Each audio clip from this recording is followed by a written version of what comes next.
getting started here, and Lexius, I don't know if you see this here in the chat, but I got commissioned art made of all of our characters here. I saw that popping up in the chat when I was kind of alt tab, so it's actually kind of cool. Absolutely. Leah from the Discord server made this. I really like all of the representation here of the characters. If you guys would like me to swap your art style out to the new style, just let me know in between games. Or if you want me to show you how to set up the token HUD so that you can just switch art, we can do so.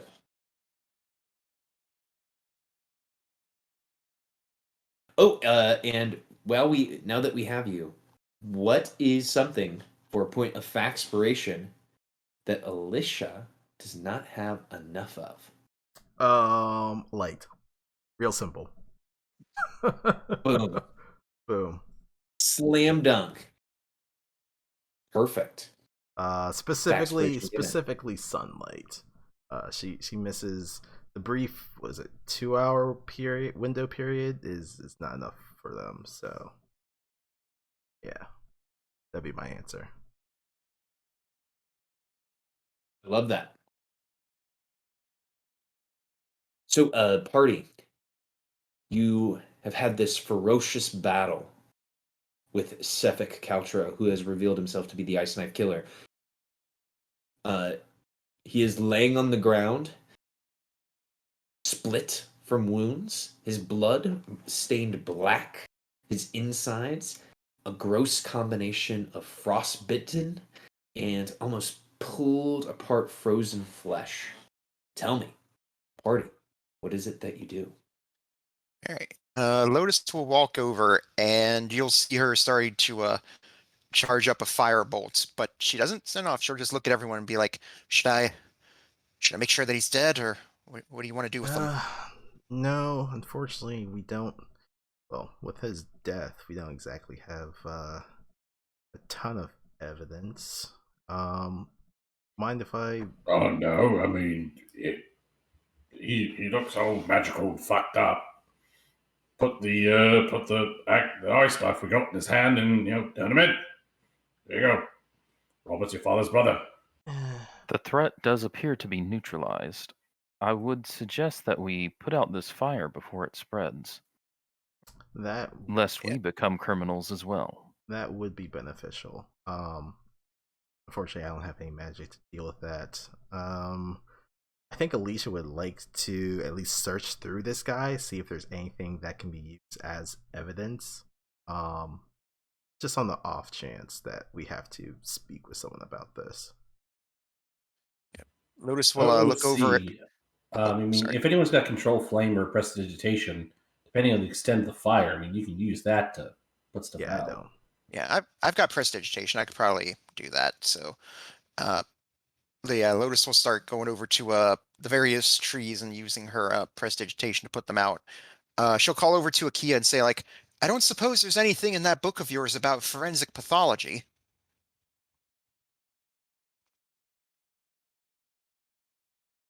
Hold on. What is that's pretty good. A frenetic eulogy. This appears to be unnatural in that the changes to this man's body are not covered in my understanding of medical knowledge. Alicia, as you are searching through Sefik's clothing, his body to find evidence, something that you find that is strange as you kind of peel back his shirt, you see etched on his heart are these mysterious runes. The runes have faded to a black color. The black blood that is kind of dripping from his various wounds has ran into the indentured part of the skin. But you imagine when he was alive, these runes potentially glowed. Does it seem like they're deteriorating at all, or they're just like inactive? They are inactive. It is comparable to a very deep scar or a brand. Okay. Alicia will reach into their pack, bring out a kind of like a notebook and charcoal, and kind of like quickly sketch this ritualistic scarring, um, in case they want to kind of research it later. Absolutely. You find one other piece of interesting tidbits about on the Ice Knife Killer's body. You find this small notebook. It seems to be bound in black leather, and yes, you find a black leather notebook, and you can tell me what you do with it. She'll kind of like look it over. All right. Well, I guess they'll take a dagger from their pack and like kind of like test it around it just to see if there's like any weird things interacting with it. And if it seems rather mundane, she'll attempt to open it. Or they'll Okay, attempt to yeah, open it. you. The black leather notebook does not appear to have any runes that you can see, or any type of like gas nozzles or something crazy like that. So as you flip it open, the first few pages seem to be roughly sketched locales that you recognize in Icewind Dale. And as you flip through it, you also see that there are list of names, some of which that you recognize as victims of the Ice Knife Killer, including one Mr. Crowtrap. Mm. Well, I think I found his little black book. Has names of some of the past victims in it. It's also, as far as Alicia knows, some of the other names that are listed in here are possibly alive. Yes, so there are names that have been like crossed out with pen, Okay. and there are other names that have been left uncrossed out. Okay. Yeah. They'll tell that to the rest of the party. Seems this was his list of targets that he was going to go after. The political ramifications of turning this book over will be interesting, to say the least. That is true. And if it's similar to Targo's, maybe these were people who were part of the overall bribe system of Torga. I assume so. So, DM, do we recognize? Do any of them happen to be these names that you gave us? The Larsa, Dominique, or Laguna, that are the city officials in Bryn Shander that handle the lottery? As you look through the list of names, you do not see any of those names listed. I'll point that out to the party, that it doesn't look like the officials are getting their names listed, just the bribers. I figured.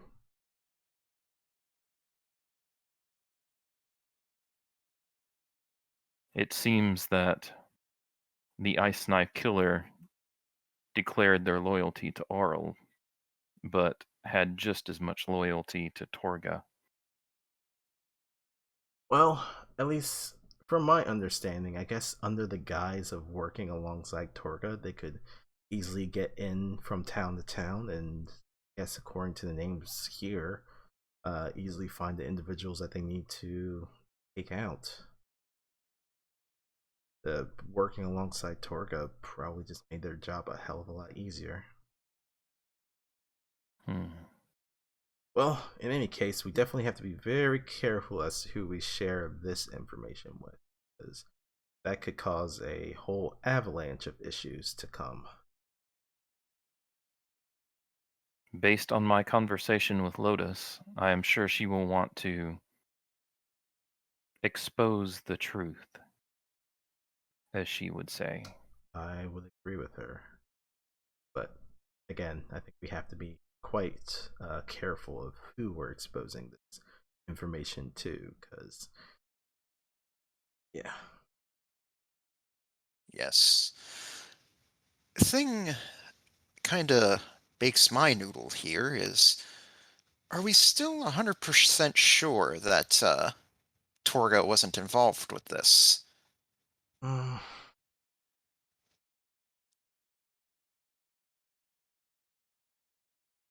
With all certainty, I cannot say. I mean, if she was, then I mean it's quite Yeah, but where's the money in it? I don't true. But then also she I kind don't of feel just. that she was. But she also kind of just served up her bodyguard to us pretty easily.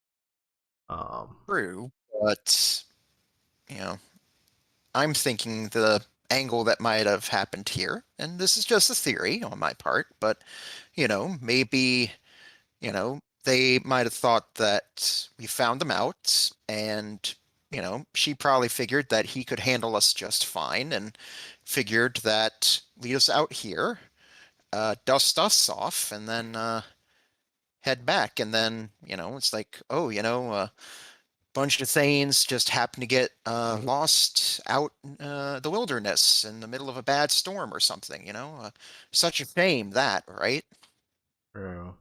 Mm, Well, we'll definitely. that is possible. However, I seem I think that Torga would not be one to leave things to chance and would send backup if she had intended this to happen. True. It's just sort of like scratch their chin a little bit. I got the impression that Torga believed in this man's innocence and simply knew that he would be returning shortly. We'll definitely be able. That is at least the impression that I got. We'll definitely be able to understand a little bit more if we see the expression on her face of us coming back and not her bodyguard. That'll be quite telling, unless she has a very damn good poker face. We should return this body to the, what is it, mayor, speaker? Are they one and the same? Are they separate? I think they're kind of The same. Lysaeus is correct. The speaker, in all intent and purposes, in Icewind Dale is the mayor of the individual town. We should turn in this body to the speaker. If you really want to, get a look on someone's face, you surprise them. And there's nothing more surprising than if we brought that body back and dumped it at Torga's feet. That would Yes, be that- quite surprising. I don't. Well, I guess my question. I don't really want to see Torga again. I feel as though our job is done here, and would prefer not to get involved further. Well, my question would Right, be. just a second ago, you were saying you didn't know if she could be trusted. That's going to be really telling. Well, my question would be, who do we deposit this body to? Because we have multiple different towns where this man has killed in. So, I mean, who wants to be the one that deal with this issue?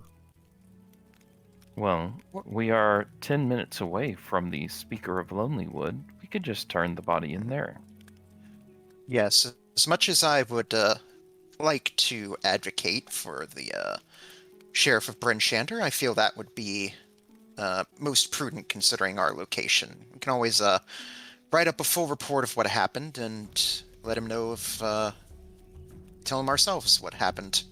I guess. And, I mean, we do have the confessional from Baron and Targos, and then also, I guess, whatever this marking is that's on him. Hopefully that can be enough evidence that we can present to, I believe it was Sheriff Markham in Bryn Shander, to help in closing out whatever investigations he's been doing. Ray seemed to see the Speaker of Lonelywood to be very trustworthy. Raylan will look up from their tome that they are often seen reading, and they will say, The Speaker of Lonelywood is a good person in a hard world. They are a rarity. Nimsy Huddle is a good, honest speaker, one that we can trust, and one that would compensate us fairly and well for the submission of the Ice Knife Killer. Well, then I guess that settles that then. We should hand this over to the Speaker of Lonelywood. At least that will get them on our side.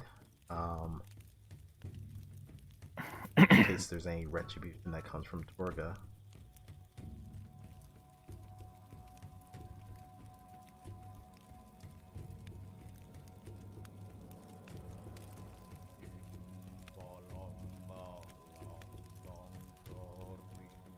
All right. Unless anyone else, I don't think anyone else has anything to say. I think we'll start gathering up the body and head back to Lonelywood. And a DM question for the players. Which player has the ice knife from the first victim? From I think it was Alicia. Yeah, from Crow Trap. Yeah, Mhm. I think Alicia has it. Absolutely. I think they had presented it to Torga when we were trying to see what her thoughts were on the whole thing. Mm-hmm.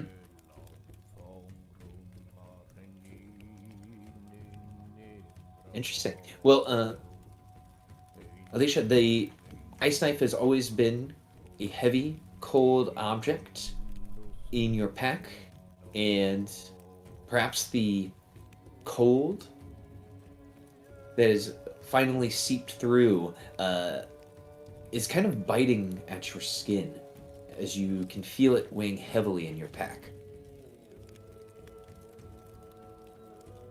It is almost as annoying as a fly moving around your head, or in these times as a ice toad chasing you down Mare Duelda.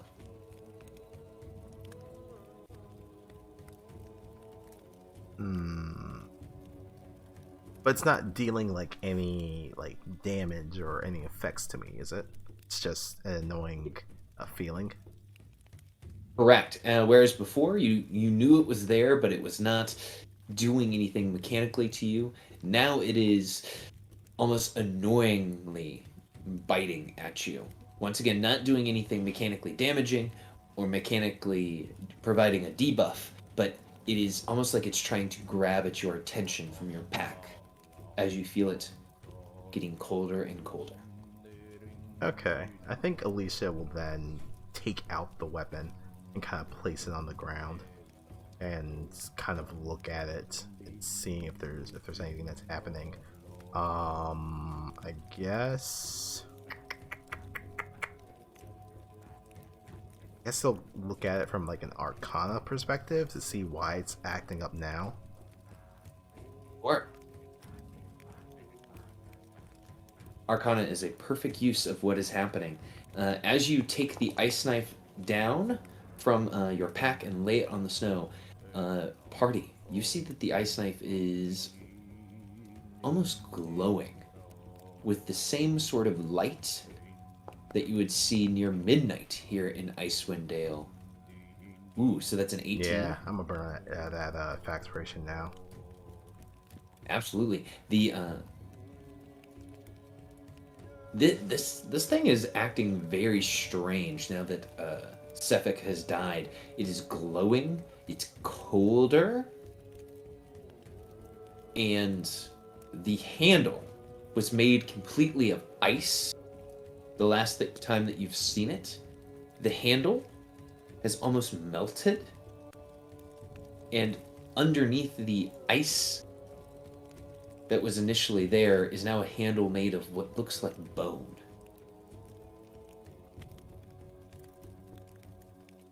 This is very odd.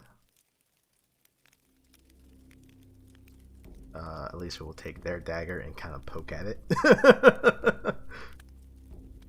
as one is wont to do, and then maybe if nothing's really happening, we'll attempt to pick it up with their gloved hands.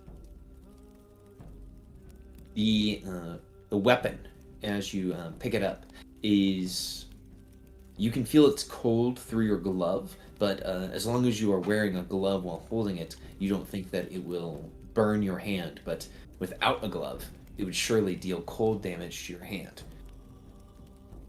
And as you're looking at it, you get the feeling that if you spent an hour, you could attune to this weapon. Something strange is happening with this dagger. If only I had that pearl to repair my optical cortexes. Yes. I think for right now, maybe when if we turn this body in, we can maybe ask for, gem reward as opposed to cash.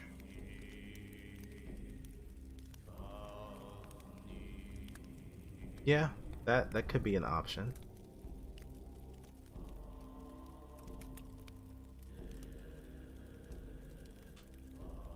But I don't think we have an hour to at least spend here for right now. Speaking of which, what time of day is it right now? Oh, I should have started. It is currently 1:23 in the afternoon, so you only have about 30 minutes left of light. Just enough time to get back to town.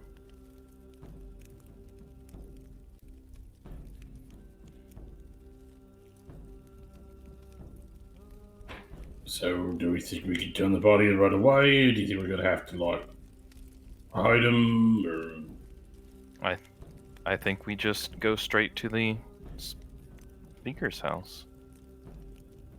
right? Open casket or closed face? Do we want to hold the body? Hide the body. In the off chance that someone from Torga's company, may be walking by, maybe we don't have him exposed to everything. I mean, eventually she's going to know, but...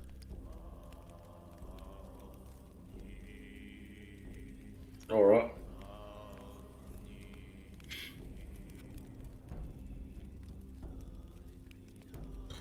Demon's gonna go through his pack and he's going to take out do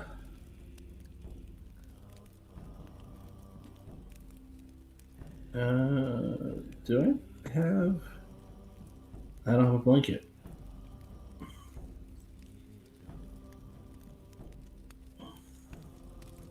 But I do have rope. So I'm going to break off some tree branches. I'm going to truss them up like a Christmas tree. Oh, okay.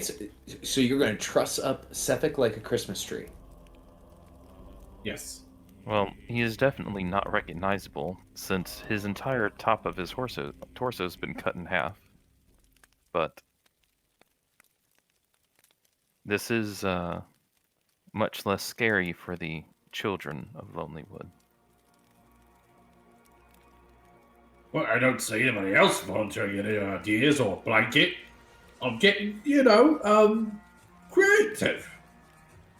I have a blanket, but I'd rather not get all of this within it. I think it's... Damon's got the right idea here, I think. Improvise, adapt, and overcome.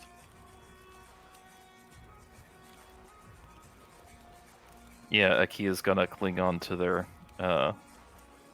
bear shawl thing. Back up a little bit. DM, this ice knife, is it like the size of a dagger or something larger? This is the size of a dagger. Okay. I guess Alicia will kind of maneuver their normal dagger somewhere else and then put this ice knife into the holster dagger's holster that she normally has. Just keep it there for now. Absolutely. Just let me know when you would like to try to attune to this and potentially use. I think they're going the to. ice. spend some more time this evening looking into it. That makes sense. There's been many a times my character has been like, ooh, shiny. Haven't we all? Haven't we all?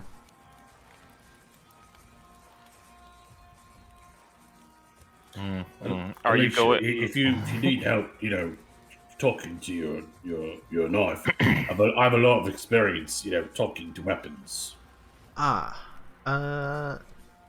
will. Granted, I've never had them talk back to me, so if that one talks back to you, maybe that's not such a safe thing. Just putting that out there. I will ask for your counsel if I need some expertise in that matter. But thank you, Gaiman. Yeah, I have expertise. And at least it just gives you a little smile. Well, I guess we take the body to Lonelywood. Right. Then Gaiman will heft the corpse onto his shoulders.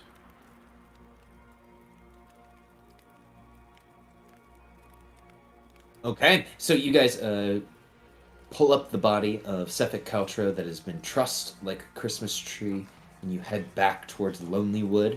And you guys walked about 10 minutes into the forest, so it should only take you about 10 minutes to get back.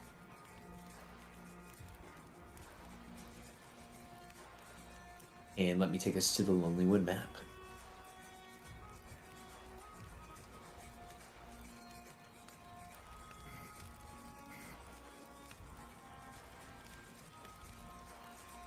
Dim light still falling from the sky as the light behind the clouds, behind the overcast skies, is still helping to illuminate what is happening within the city of Lonelywood. So you guys get to the city of Lonelywood. Once again, the city is sparsely populated. You don't see many or any people running about the streets. Tell me, party, where do you go? What do you do? I think we're going to the speaker's house. We're just gonna go knock on the door, unless somebody says otherwise. I mean, money's good. All right, yeah, we go knock on the speaker's door. Okay. You knock on the speaker's home's door. Dunk, dunk, dunk, dunk, dunk. Maybe a minute or two passes by before a voice says from within, "Oh, coming, coming. Sorry, I was just pulling cookies out of the oven." And from within, a 3-foot-tall humanoid looks up to you. You would recognize this humanoid as the speaker, Nimsy Huddle. As she looks around to you all, she would say, Oh, hold on, I recognize you all. You all are Thanes of Tintowns, and that is Lady Silverhand. Thane of Lonelywood. Well, what a welcome surprise. Won't you all come in? I've just made cookies. It was Nimsy what? Nimsy Huddle. Like a huddle that you would go into before doing a football play. Oh, Speaker Huddle, thank you for inviting us in. But we would like to warn you, we do bring something admittedly a bit grotesque dead here body. with us. Yes, Oh. that. A dead body? I do ask, why are you bringing a dead body into my home? It's For the reward. We can leave it outside. It's probably best if we actually get inside from prying eyes.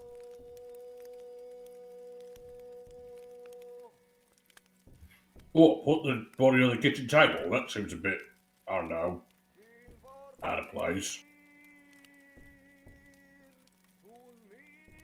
Well, if you have a body and...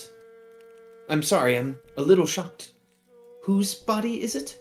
Actually, you know what? Do you have a backyard? Maybe that will do better. Why, of course. Yes, let's go to the back. Yes. Here, I'll meet you all around back, and I'm going to make sure that the children aren't playing back there. I don't want them to see anything like this.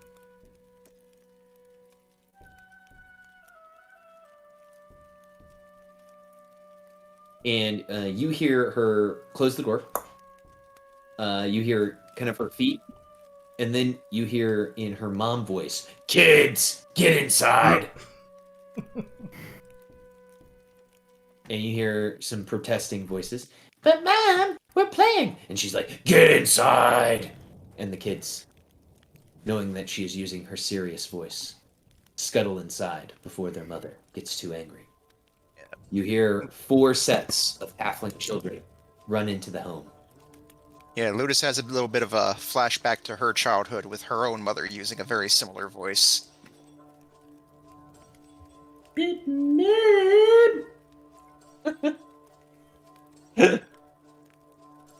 I feel like everyone's mother had a mom voice where you knew things were serious. You hear the back door open as Nimsy is waiting in the backyard for you all.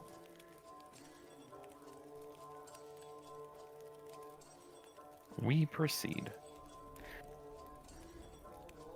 She steps into the backyard and sees this body that has been trussed with the limbs, almost like a Christmas tree. And she looks to you all and says, "Who who is this? What is this? Can you explain this?" This is 2 things here. First, this is the body of Torga's second in command, if you could call him that. The other thing he is your ice knife killer. What?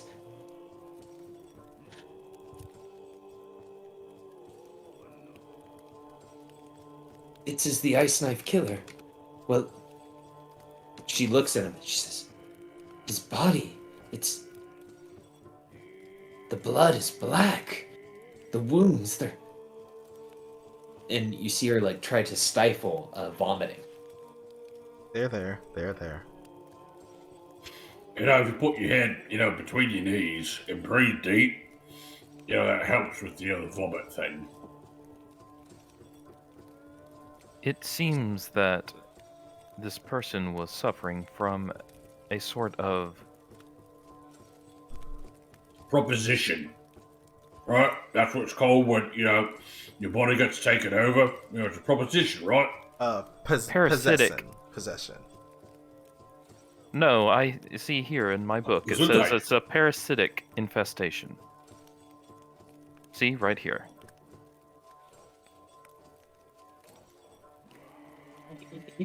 He was infected by a parasitic... this is a lot. But I'm sorry for asking you this, but how do you know this man was the ice knife killer? Thane Alpin, if you could present the book we found. Yes. Alicia will take out the little black book that was found on Cephik and we'll kind of present it to Nimsy. This was a list of all of the victims and would-be victims of Cephik. We found it on his body. We went to Torga's because we had suspicions that, in working with Sheriff Markham from Bryn Shander, he had informed us that a number of these killers were some of the stops along Torga's market. So we went to go question Torga and her, accomplice. And looking at some of the evidence, it kind of all pointed to Cephik. Well, this is like you say, like a murder weapon, or better than that, if it's evidence of all of his crimes. When we tried to take Cephik to Bryn Shander for questioning, he decided to attack us instead. obviously we defended ourselves. I know this is perhaps a silly question, but did he try to use the ice knife on you? Multiple times. Somewhat. It seemed like he was able to create a different weapon, but also from ice. The one here, and Alicia will kind of show the one that she currently has in her holster, was one that we had found off the body of a victim from Targos.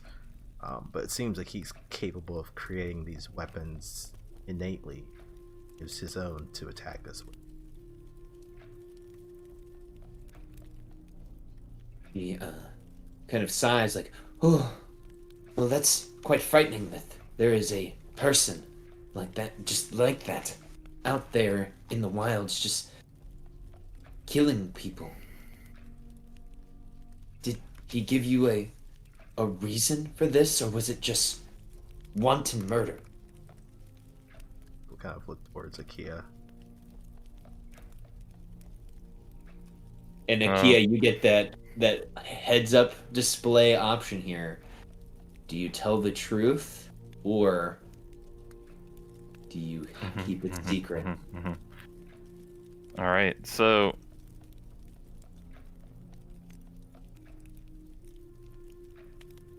basically, I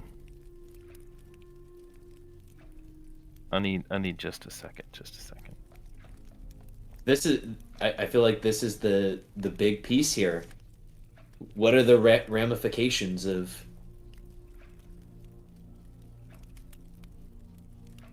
So what was the question again?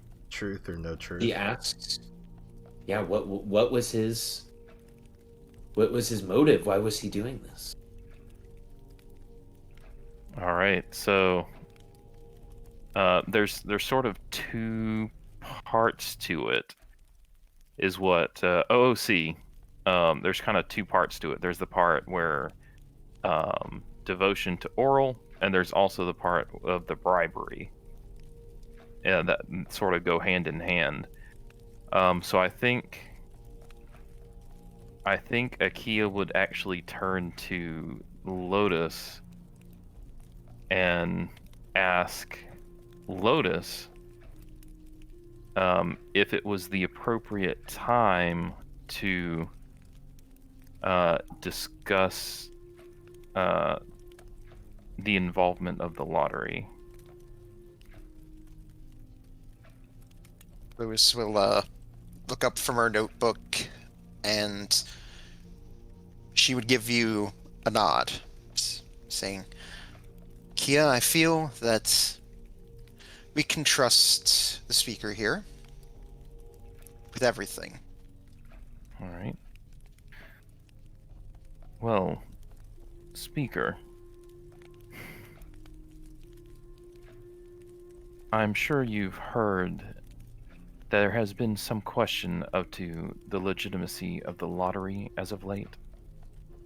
It seems that at least some people were involved in a bribery scheme of sorts. These people that were... How did you say that? Like, ugh! In anger. Mm-hmm. It seems that the people accepting the bribes were also paying Torga a small percentage. When Torga would find these names, Sethic would also gain the names, and he would use his connection to gain these names and then kill the people that were doing the bribes, that were paying to have their names removed from the lottery. And he was doing that in an attempt to honor Auril.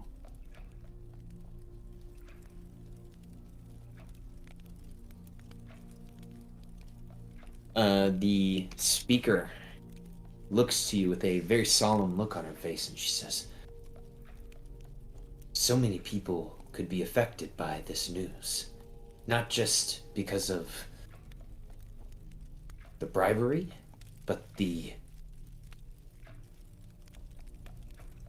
the list that we now have, she's like, ah, this is a lot. And the people that did pay this money, if this list becomes publicly known, their lives will be in danger. That is true. Before we came here, we had stopped by Targos, and Alicia will kind of produce the written confession letter from Baron. We had spoken with one of the council members of Targos that was involved with bribery and got a written confession from them. So this will, as you say, reach quite a number of settlements here in Ten Town if there's more involvement. Heroes, what is your plan to do with that information? I have reservations about releasing all of this information. However, I know that some among us wish to release the information that all should be known, that the truth must be revealed for everyone to know. It seems to be a difficult situation.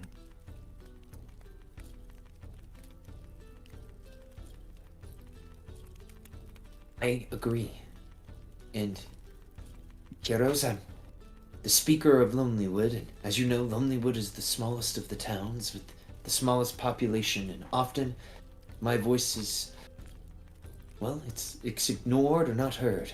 And as a halfling, it's even harder to get the attention of most of the speakers, since, you know, I'm the height of most of their children. But we have heard of your good reputation from Raylan here, and we felt that it would be best to inform someone of such good standing. Maybe you can assist us if the time comes to push this information to the wider public of Ten Towns. Yes, while I may feel this information may need to become known, I know that there is a proper time and place for such things. Well, I'll correct you, Lotus. This information will be known. It's not may, it will. But we have to be very, very considerate of the timing and who we release this information to, because it could just cause widespread panic amongst the people, and we definitely do not want that. Or uproar.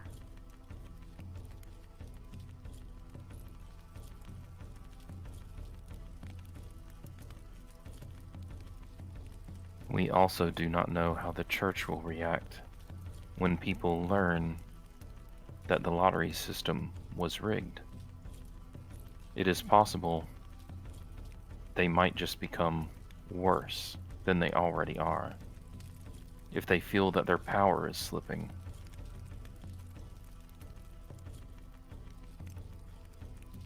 Yes, from what I understand, in Lonelywood at least, well, we don't do the human sacrifices. We sacrifice food. That's what we thought would be best, since, you know, we only have around 100 people living here, so every person that would be sacrificed, well, severely affects our population. And I submit what food we are going to sacrifice each month to the church, and they approve it, and then we make our sacrifice. I'm not sure how the lottery system works in the other town. Well, the way it's supposed to work is that all who live in the town, their names are all written on small slips of parchment, and the speaker would then draw the name, and that person is then sacrificed. I've only been here for 2 months myself, so I've only seen it twice, and both times I know I myself have been at risk. such a thing. And admittedly, while I don't care for it, my voice is just but a drop in the bucket. Similar here. I've been in 10 towns for a little bit longer of time, a little bit over a year now, but I believe it is by the, at least, grace of the Morning Lord that he may see the things that I am attempting to do here, and has given me at least some sort of luck not be selected. But yes, the human sacrifices are the one that are the most troubling. But that's only for Targos and Bryn Shander and East Haven. But I mean, the other settlements, if they're not giving up food, then they're giving up warmth, and that could almost just as well be sacrificing people if winters go particularly bad. I need to step away for just a few minutes so the speaker hears their kid begin to break something inside, and the speaker says, "I will be right back," and runs inside to discipline her children. And I will also be right back. I will also be right back because I want to get a drink real quick. How about we just have word sent to say Bryn Shander or Torgos, just saying we've caught the Ice Knife Killer, and then we can just let them, give them what we have and let them investigate. Maybe they should do their own investigation into, because we don't know what officials were involved, right? Not in all the towns. We know the one for Targos. We don't know for Bryn Shander or I don't remember what the other town is that does human sacrifices, but I think there were 3 of them. They could investigate that and then release the information. I'd be fine with that. Or we can just give them all the information and be like, on the condition that you release the information at the end of your investigation, we'll let you handle releasing the information. And that way they can, prepare guards and stuff to prevent like riots and stuff.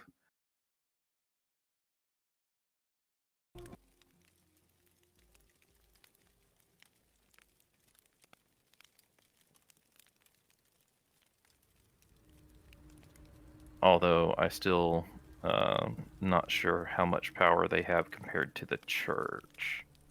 Because if the church can just go destroy the library without the guards doing anything, doesn't bode well for the town in general.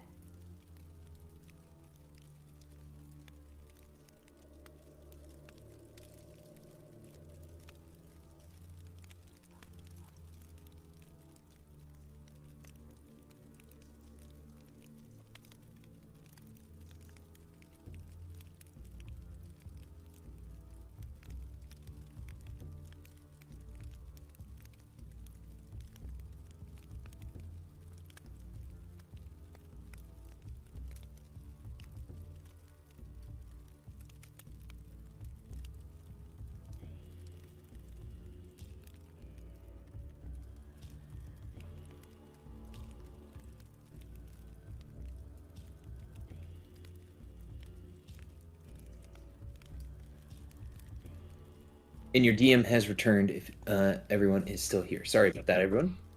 I'm back as well. I think Alicia went to go get a drink. I'm back as well. Okay. Yep, here. So I think what we want to do is I think we want to just go ahead and turn over, just send word to Bryn Shander that the Ice Knife Killer has been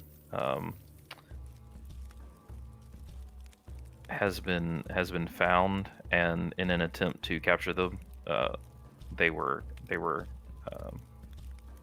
received a fatal injury, and that they can come collect the body in Lonelywood, and then we'll that we have sensitive information, so someone of high station, or we could request that the sheriff come in person. I'm sure if the speaker of Lonely Wood requests it, that'd probably be enough to get the sheriff to come in person, since it's only a day away.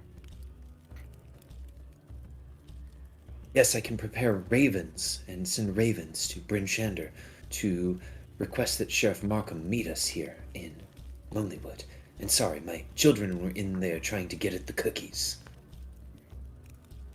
No, it's all right. I was a little bit of a troublemaker myself when I was that age, and I'm sure it's probably hard enough raising all of your children, even though my mother had to raise me by herself.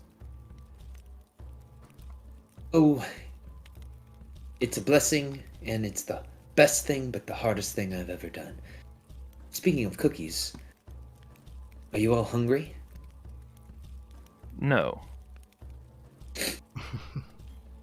I could have told you that. And Gaming's gonna reach out and take a big old handful. I would love one. Thank you. And she has brought out. Let me describe these cookies to you. These cookies are baked to perfection with a crisp exterior that gives way to a soft and chewy interior. They seem to be made with fine ingredients. You can taste butter and a pinch of spice to bring out its natural sweetness. The result is a cookie that is both comforting and satisfying, with a flavor that is hard to resist. The cookie's flavor is snickerdoodle. Oh, that's actually one of my personal. Akia's going to go up to Gaiman eating one of those cookies and say, "You know, I don't dream very often, as I don't really sleep. However, I believe I had possibly a vision last night that I was eating a cookie like that. It was terrifying as the food entered my face.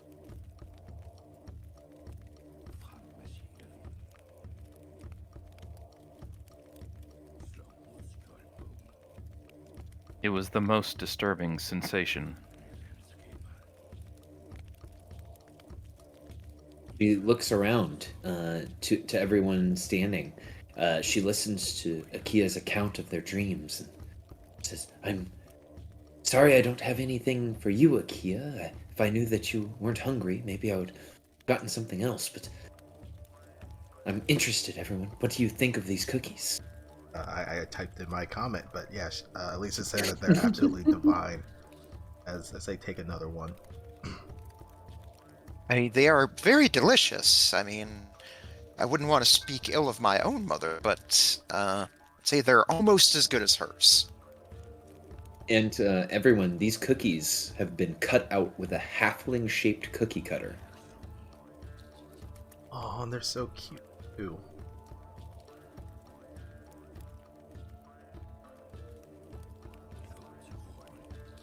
Well, heroes, as Speaker of Lonelywood for turning in a criminal, it is my duty to impart upon you the reward for the Ice Knife Killer that has been posted. And as Speaker, I can grant you that reward.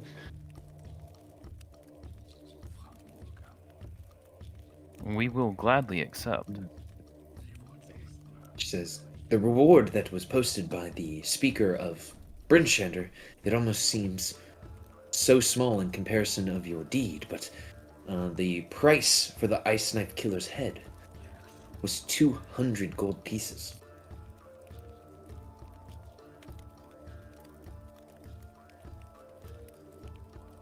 So that Akia looks on with anticipation.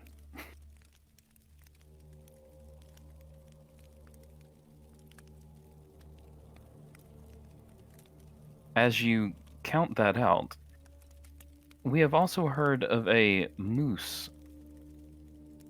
in the area of some note? Yes, I was actually going to bring that up, since we may as well wait here in Lonelywood until Sheriff Markham arrives, so that's probably will at least give us a while before we speak with him, so maybe we deal with this moose problem while we're here. Well, a little background. The moose is terrorizing our loggers and anyone entering the forest. And the beast has eluded the hunters we've sent to kill it. We depend upon the forest for our survival. I wouldn't be a very good town speaker if I let a dumb moose get the better of us, would I? Would you all be interested in helping?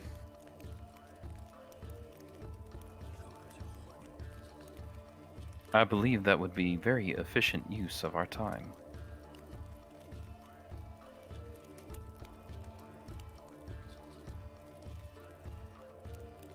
I would be amenable to this.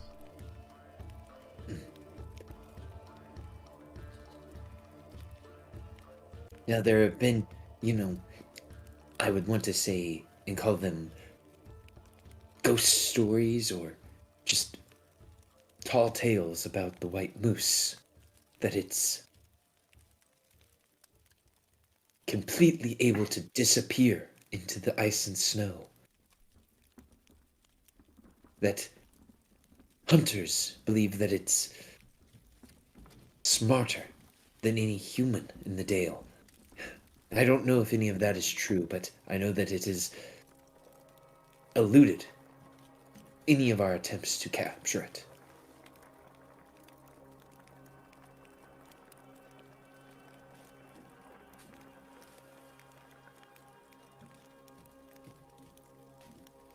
Now, good Thanes, what speaker would I be if I didn't offer some sort of compensation for this? And she quickly goes inside. About 5 minutes later, she returns and she has a picnic basket that is covered with a folded red blanket. For undertaking this test, I would want to give you this. And she holds the basket forward.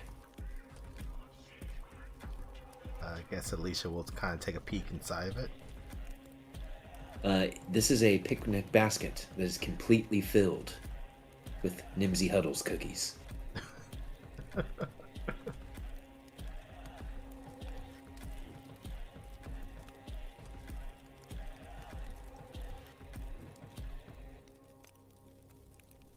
I mean, I don't know about everyone else, but Alicia will accept it.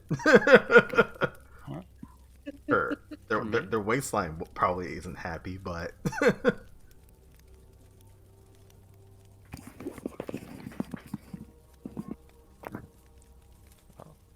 Thank you. I'm sure we will make good use of them.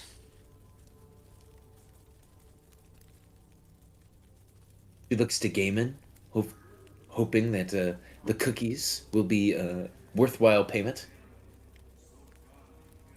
Yeah, I'm just sort of rolling with it. Do you have an indoor lavatory? Says, of course, most of the speakers' homes do in 10 towns. If you're needing to use my lavatory, of course, you're welcome. Right, awesome. Thank you. Gaiman, as you enter the home, you see that this house was clearly built for medium-sized humanoids, but most of the furniture is sized for halflings, with a few big chairs for visitors of taller stock. There are 4 children, halfling children, running around the home at a fever pitch, and they are chasing one another with wooden swords, while there is a fire crackling in the hearth of the kitchen.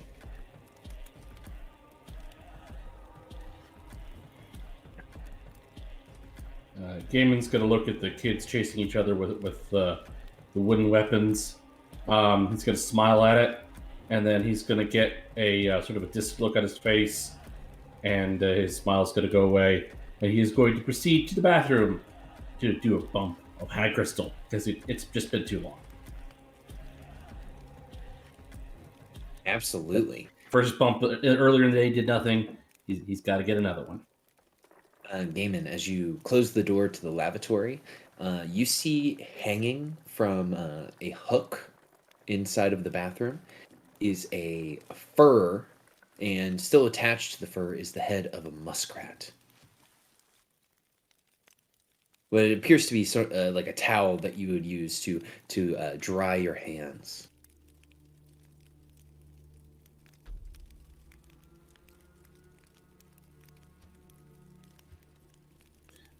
All right, Gaiman's gonna measure out a portion, and he's gonna turn to the muskrat and say, "I muskrat you a question. You want some of this? No, because you're dead." And up the nose it goes. Okay, if you would, please give me a Constitution save. Okay, this time the hag crystal gives you that feeling of euphoria. All of your nerves are on fire. That same feeling you had when you first took it. Gaiman, as you start to look around the room in your ecstasy, you hear a small voice say to you, hey, buddy. Is that offer for a bump still good? As you see the muskrat is talking to you. You're dead. The dead can't have some fun, pal? Come on, just put a little on my nose, please. A little. No, I bought this for me. What are you gonna give me, huh? And you're dead. You're like dead, like dead, stuffed and hanging on a bloody shithouse wall. Hey, man, don't insult the goods here. It's not a bad life. I'm just waiting for the next person to dry their hands on me. And hey, help a brother out. It's not like I can go and buy the stuff myself. Just one hit, please.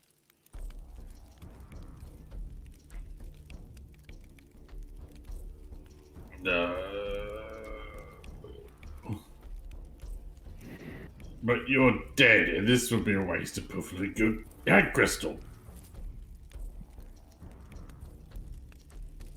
You see that the the muskrat kind of frowns a little bit and says, so you're just gonna be a little narc and not give me any, huh? Oh, shut the fuck up already. And he's gonna go back into the bag, and he's gonna just sort of smear it on the muskrat's face and nose. There, you fucking happy? And you see the muskrat kind of inhale deeply, and he goes, "Ooh, yeah, that's the good stuff. That's the good stuff. Ooh, you can kind of, ooh, you can taste the ingredients, can't you?" As it begins to kind of lick out its gums. This is just fucking weird, mate.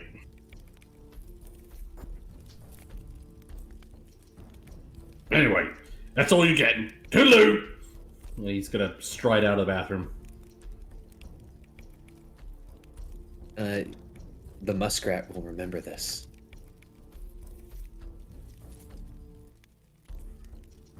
Which part? The fact that I said that's all you're getting, or the fact that I shared? The fact that you shared. Gaiman, your feeling of euphoria, it continues as you walk out into the room, or into the home. The smell of the cookies, the sounds of the children playing, it's a very comfortable place. For the party that's outside, Nimsy would tell you that, every experienced hunter has come up either empty-handed, injured, or they have not returned. Lotus would have been, she would have lit up a cigarette and just would have been taking notes about the situation while here. And have they just returned injured, or has the moose claimed any souls for itself. I'm afraid that is what has happened to the hunters that have not came back. Those who came back injured, some of them, unfortunately enough, encountered other animals in the forest. There are wolves and bears in there. And of course, there are regular moose, and a regular moose isn't something to trifle with either. This may sound strange, but did any of these that came back, they happen to say that any of these animals were speaking to them at all?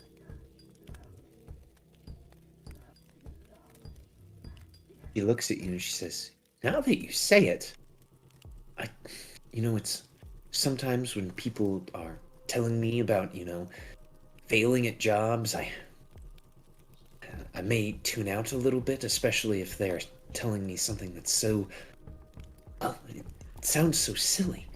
Sometimes, yes, they would tell me about animals that would be speaking to you. Is that something that's relevant? Possibly. A prior experience that we had along the roads, but yeah.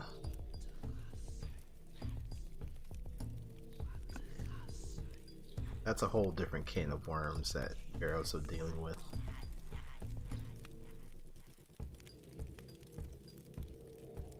But DM, those Yuletide critters,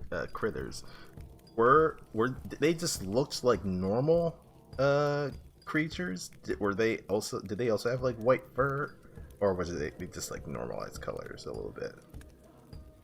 The Christmas critters that you guys encountered all looked essentially like normal animals. Except for their glowing red eyes. Yeah. Mhm. Okay. I guess Alicia will just kind of ask, from the hunters that have returned, did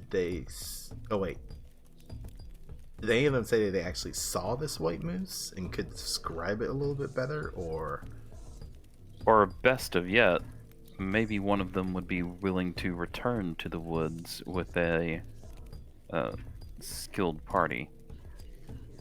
As well, one of the only ones who returned that claimed to have seen the white moose, well, I don't know if you're going to want to bring him along. See, is it Dale? Oh my goodness, is it Dale? Alicia was about to ask, who's that? She is making a face like you think you know who she's going to say. She says, he calls himself, and she uses quotation marks, Icewind Dale. Oh, that man. We met him. Wait, Icewind Dale? That pompous asshole? Yes, he's actually a skilled exterminator of vermin. He seemed awfully skinny for someone who's a skilled exterminator. We should ask him to lead us to this white moose. He seems to be the one most qualified. Qualified? Yeah, it seems he was one of the few who were able to find this moose and return back alive, so that is, I guess... I find it highly unlikely that it's a bunch of porcupines. He seems like the sort of person that, he exaggerates and tells, tall tales and whatnot. But unfortunately, it's the only lead we have right now, unless we want to go wandering into the woods.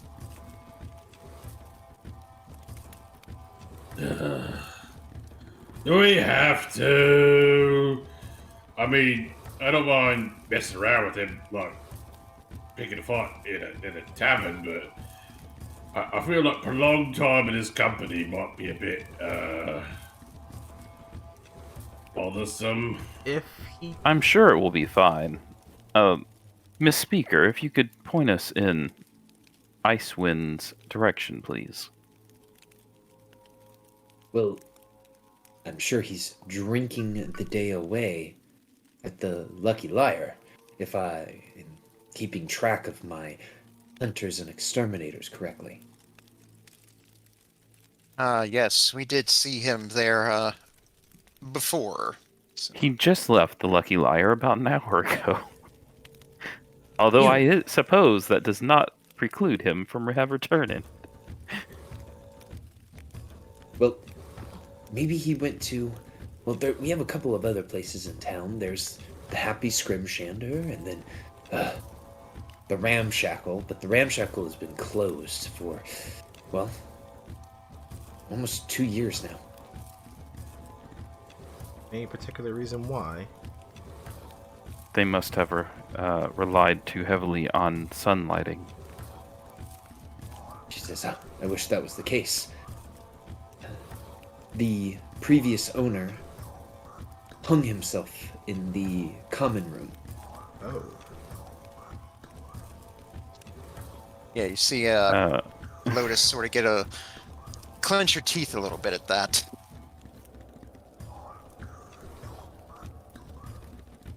So not the Ramshackle then.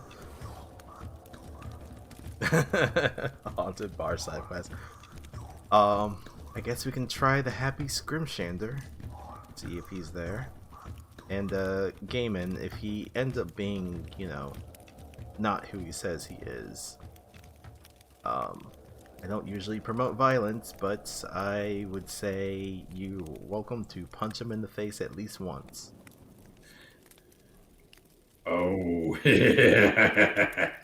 I'll hit him at least once. With your fist. With Let's your go. fist. Did I say I was going to use an axe? No, you didn't, but I didn't like that laugh you had just now. What laugh? It's a perfectly normal laugh. Keeping my eye on you. Your eyes are in your head. You can't keep an eye on me. Plus, if you put it on my shoulder, it's just going to roll off. I have excellent shoulder definition. That you do. Speaker Huddle, thank you so much for your help. It's been most appreciated. We'll try and deal with this moose problem, and if you're able to send the message out to Bryn Shander, it'd be again most appreciated. Of course, I will send the ravens out immediately. And, yeah, you know, right now, the Ramshackle, it's only being used as lumber storage.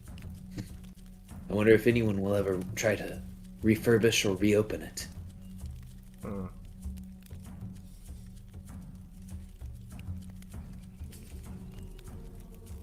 So I guess we head to the Happy Skirmishander.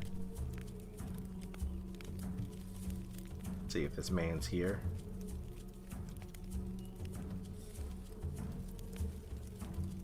Sounds good to me.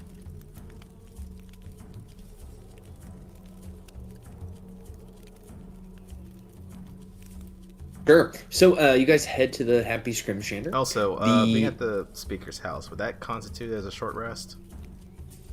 Absolutely, you guys could have taken a short rest. Okay. She has given you so many cookies. You guys are probably feeling like a kind of expansion of the belly.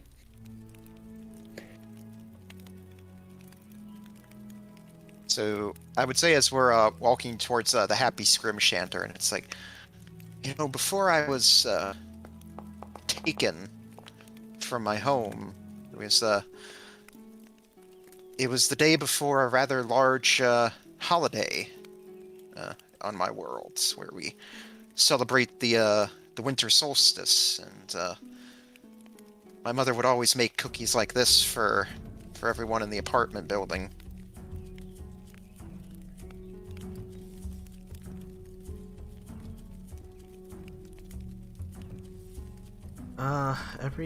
It was mostly during special holidays, but occasionally some of the nuns at the abbey would bake some pastries and confectionaries so that we can at least indulge ourselves for that day. It reminds me of that.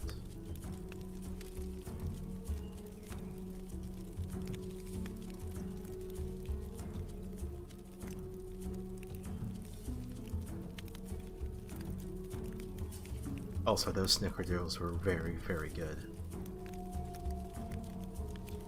Yes, You in know fact, what's I would actually say they're better than my mother's, but you didn't hear that from me. Lotus says that she almost expects her mother to just suddenly apparate out of nothing behind her and scold her for saying that. Alicia will just motion like a zipper across their mouth. Sorry, Gaming, you were saying something? Snicker what's it? Oh, I think Speaker Huddle called them snickerdoodles.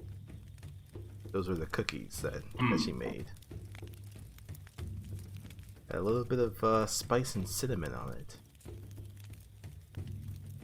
And sugar.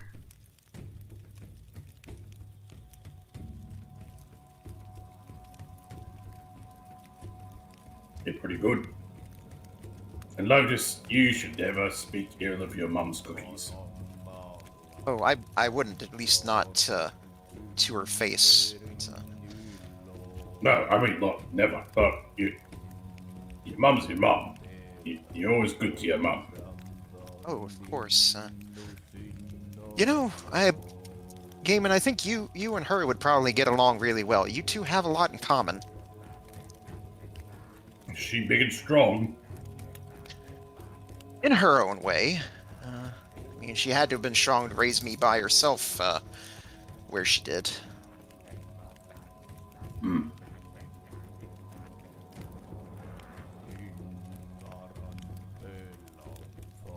Yeah, you So- see, I never knew my father. You know, so Mom never mentioned him when I was growing up until I started smoking. Apparently, that was a habit he had. Whenever Mom caught me doing it, she'd always say, like, "I can't believe you're smoking. You're just like your father. You know that?" It's the only time she would ever mention him. Hmm.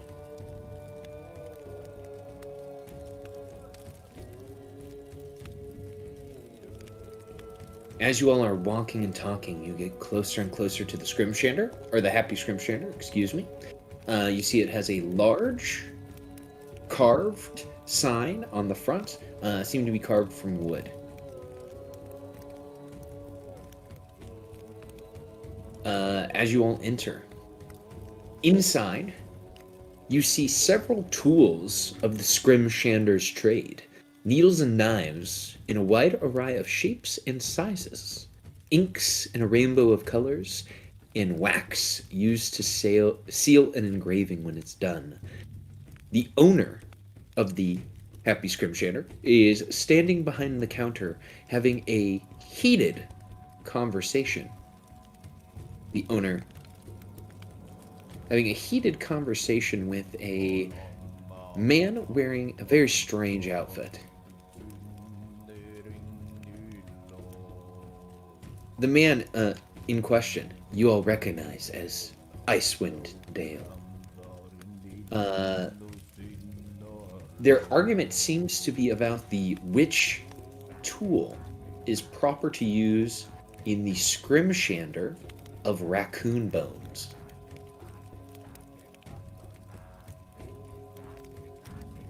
Mind if I take the lead on this one? I mean, so long as I can get to punch him when he fucks up. He looks like a fuck up. Indeed. Let's just put a pin in that for now. And then, Well, I mean, I'm giving him the benefit of the doubt. I'm waiting for him to fuck up. I'm not punching him in the face prematurely. yes, I mean, of I course. could. It'd be funny. We don't need you breaking any more chairs, even though I didn't say Keo I was just going to hit fixed him them. with a chair, so I was going to punch him. Alright, yep. Lotus will walk up to them and just say, excuse me, I'm looking for a gentleman who goes by the name Icewind Dale. He turns around. Well, hello there, miss. Nice to meet you. My name's Dale. And he puts his hand forward. She'll take his hand, give a few shakes, say, "Pleasure to meet you. I am the Thane of Bryn Shanter, the White Lotus. These fellows here are other Thanes of the various towns." And as he turns to look at everyone, did Gaiman come in with you all? Yeah, why wouldn't I? He looks at Gaiman and you can see his eyes narrow behind his glasses. And he says, it's you. And it's Rayleigh. It's me. He says, well. Well, Miss Lotus and other things. What can Icewind Dale do for you? Well, you see, we've talked to the speaker, and she's let us know of a rather large moose that's been troubling the area as of late. The great white moose. He flips up the sun protectors on his glasses and looks out the window.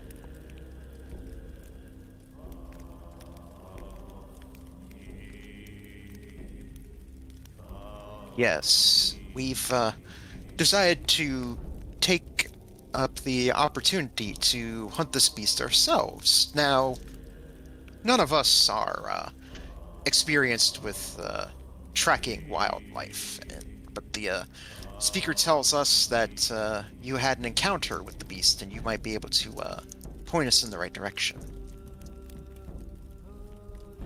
Yes, I tried to hunt the beast myself.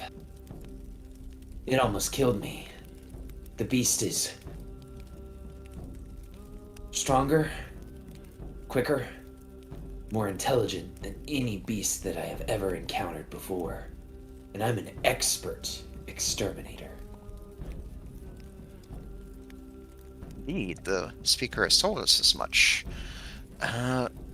We feel like your experience in tracking would help us with finding the beast, and we would gladly take care of subduing it. Therefore, it would no longer terrorize the locals. You know, it almost got me.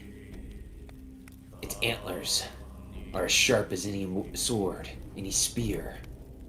I had to camouflage myself to avoid becoming its latest victim. I had to completely cover myself in mud and hide inside of a tree as it paced and paced, looking to end me one way or the other.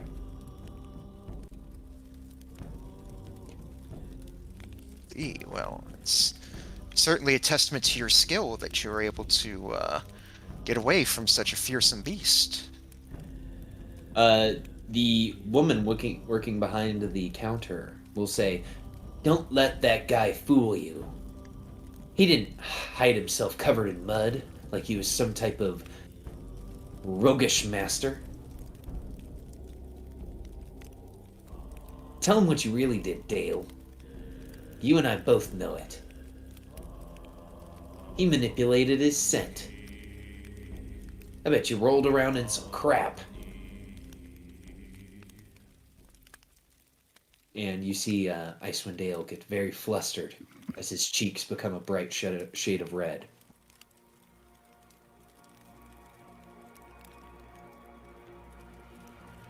And he will say, "Well, why don't we take this conversation outside things? I'm sure that we can come to an agreement on my fee and on how you want me to help." Yes, of course. Wait, a fee? I believe we are being paid in cookies. You guys got cookies from the speaker? Why, yes. An unusual payment, but still payment nonetheless. I've only had the opportunity to taste just a bite of one of her cookies. And I gotta say, they're better than even my mother used to make. Alicia just looks at Lotus. Lotus will just give a bit of a shrug. Damon's gonna shake his head again. Dale, you don't disrespect your mum like that. It's not good. It's not good. She was a hell of a woman. Beautiful, strong, and wise. But there's no way her cookies could even hold a candle to that woman's. Why does everyone just disrespect their mums like this? Who gives a shit about the cookies? They're their mum. You don't disrespect your mum.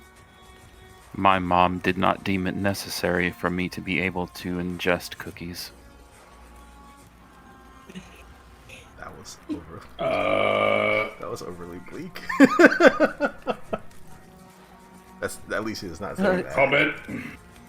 Yes, Dale, follow. Yes, come with us outside, please. And as they do, Lotus will take out a cigarette for herself and then offer one to Dale as well. Oh, you know my weakness. You know, it's hard to get a good cigarette here in Icewind Dale. For Icewind Dale. Yes, in fact, I rolled these myself. And then she'll use prestidigitation to light his and then her own. So, Dale, you will be coming along with us, I hope. But I hope you understand that since we'll be doing most of the work with subduing the beast, that you would be given a percentage. I guess what could be nominally called a finder's fee. He looks to you and takes a big drag of the cigarette. He holds it for a second, begins a sputtering cough, unleashes a small string of phlegm onto the ground. He says, I'll do it. But I want half the cookies that Nimsy gave you. Quarter. Fuck off. You ain't getting shit, you weak-lunged motherfucker. He says, well, don't you want my expertise out there in the lonely wood? You mean your expertise in rolling around in animal shit? He says, well, I'm alive here, right? And the other hunters that went after it, they're either dead or unsuccessful or never even saw the creature. With me there, we're sure to find it. Alicia would like to roll an insight check on this dude. Same. Please do. I like how Alicia was like, a quarter. We're not giving you half of our Oh, yeah. Damn straight.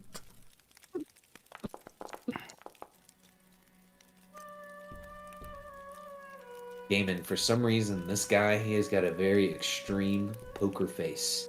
He is not giving you any ticks of deception. Alicia, as he was delivering this speech, there's just something about the canter in his voice, or maybe it's the ticking of his hands, that there's something that he is leaving out.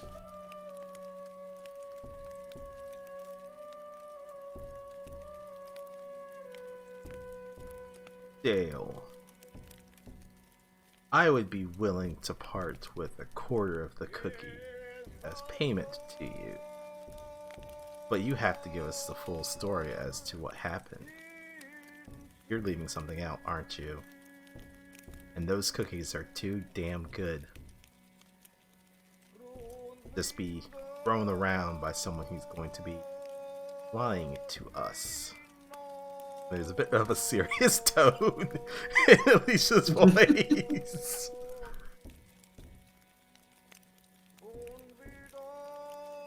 He takes another drag of the cigarette, begins to cough again, and says, Also, maybe you should stop smoking. It doesn't seem like it's good for you.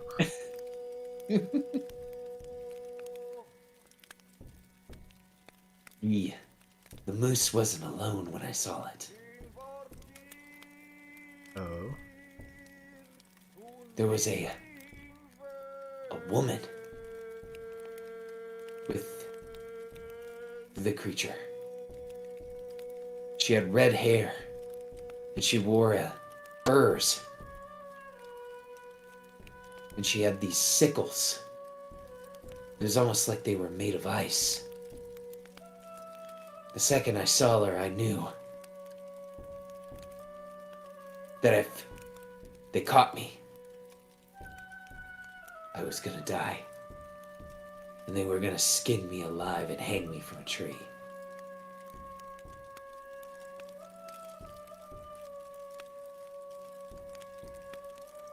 So we're not just hunting a moose. We're not tracking it alone. Whoever's out there with it, that red-haired demon is there too.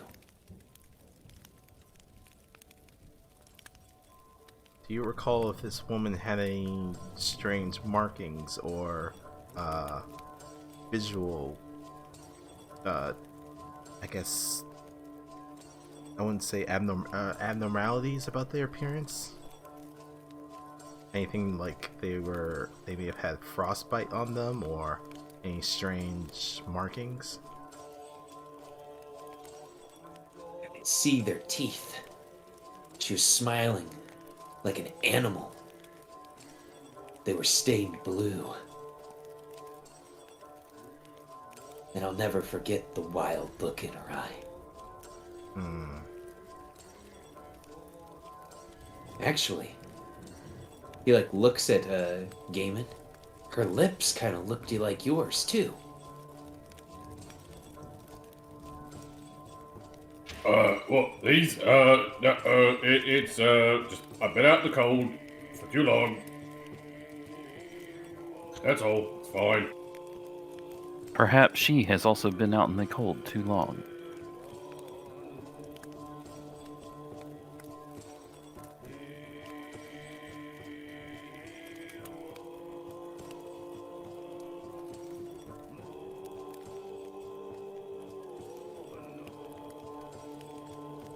Well, regardless, she was terrifying.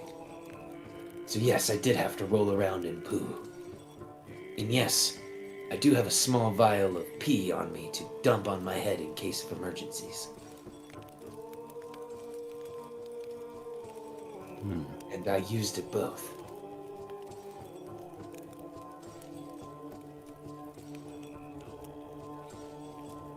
I know a few of you got stabbed during the fight earlier.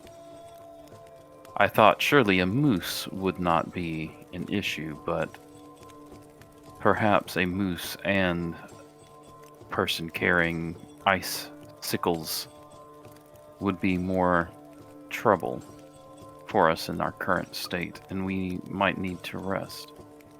Yes, I think taking the night to rest and gather our thoughts on the situation would probably be for the best.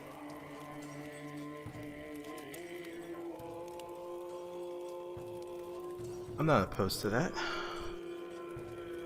Really? I mean, got the rest of the day. I mean, I feel pretty good. Let's go kill a moose. Moose. Yeah, it's a funny word. Moose. I'll lean over to Alicia and just sort of speak softly, and I'm like, look, is it just me, or does something seem strange about Gaiman? I mean, even stranger than usual. Yes, this has happened before. I would like to take the night to look into it. Just to make sure it's not a problem.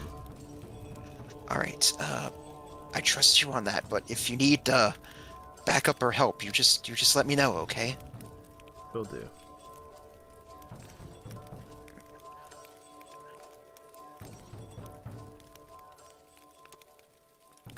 If this was just the moose, I feel like we could take it today, but this other woman kind of may complicate something. So maybe we should make sure that we're actually prepared before we go out and try and deal with them. Yes, Dale, or I guess I would probably ask Raylan then. Thane, Raylan, do you know where would be a good place for us to stay for the night? The Lucky Liar, from my information, is a poor accommodation. Perhaps we should head back to the speaker's house. I've heard that they always have room in their attic. I would be fine with that. So, before we go, Mr. Dale, I did want to ask you, you seem like the sort that, is fairly knowledgeable, of this region, would you say, and its people? I've lived here most of my life. I would say so. And I would say as the others are starting to walk away, I'd stay behind with, Dale and say, are you familiar with the librarian of Brinshander, the, Tabaxi, Master Watto? He looks to you and says, yes, I've met Watto before. See, him and I had spent, several days in the library researching various things, but, he rarely talked about himself, so I was wondering, if there was anything you could tell me about him. He looks to you and he says, well, that's funny you say that. I tried to ask him several times for books on, and he looks to the left, looks to the right. Aliens. Aliens, you say? Yes. Beings and creatures from other worlds. He looks very intrigued at this, and you asked him for this. What did he tell you? Well, he made a very funny face when I asked him, and he said that he didn't have any books on that type of information, but he said that perhaps that we could look into mind flayer or illithid information, as they are travelers of the astral sea. Tell you what, if you'll allow it, I'll have I want to make a deception roll here to sort of have Lotus try to maintain her poker face here. Absolutely.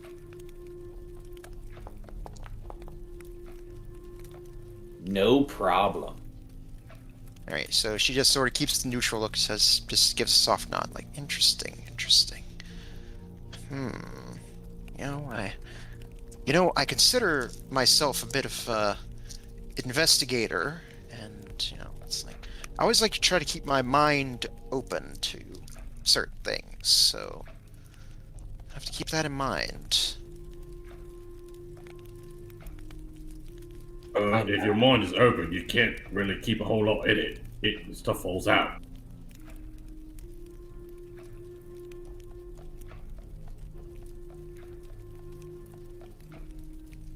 I'm just saying.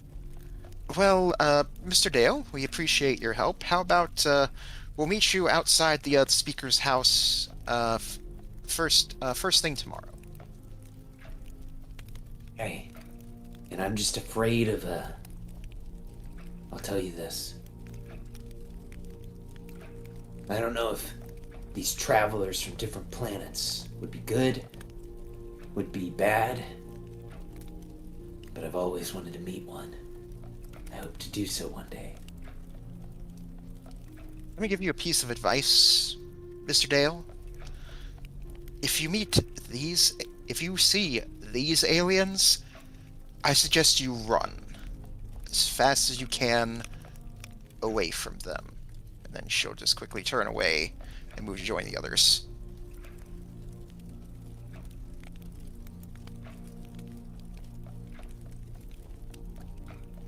And Dale will nod and says, I'll meet you. And we will hunt the white moose. And he pulls down the covers to his shades and walks away into the lonely wood darkness. Why is he going out into the woods now? Oh, not the lonely woods. Alicia's just watching this scene and is like, what is this man doing?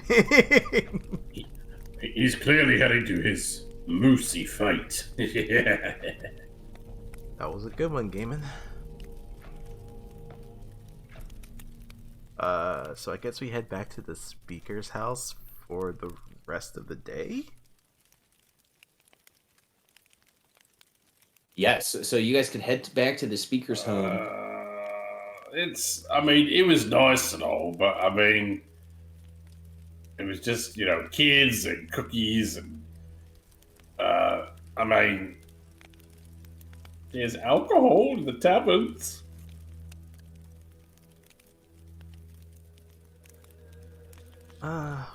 Well, I can keep you company if that's what you wish. I won't really partake in drinking though, but I don't want to twist anybody's arm or deprive anyone. Just booze is good. But I can go by myself. It's fine. I don't mind. Just it's a little too much happy for me. Is all. It's just a bit sickly sweet in this point. well, if that's the case, I believe you'll be fine your own. Just make sure to come back when it's evening, so we can all get a good rest. Okay. Well, either that or at least pass out at the bar so we know that you're there. Oh, so done. I will not leave the bar. Maybe I shouldn't give him options like that. Oh well. Alicia will definitely head back to the speakers. Yeah, I'll head back to the speakers, and as I catch up with Alicia, I say, Alicia, I talked to Dale, and he said that he had talked with Master Watto, and apparently, I don't know, maybe if you just read it somewhere or something, but Master Watto seems to know about, the things that took me. Oh, the mind flayers. Yes, and she just puts finger lips like, look, I'm sorry if it's here, but look, I'm sorry, I'm still just worried that they might still be out there somewhere. Yes. The little green men in flying saucers. Let's say that.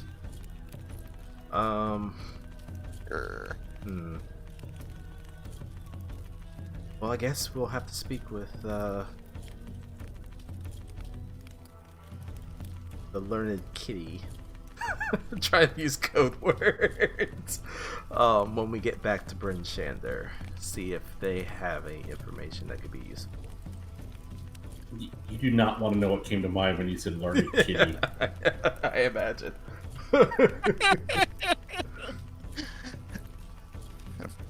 Alright, well, Lewis will say, alright, well, I just say this because, well, I just worry that, I'm just worried about him because I don't, He may be if he too knows deep. about these, well, possibly, and if he is, he might be in danger, and, well, I'm sure I'm sure even Gaiman knows by now how I feel about him.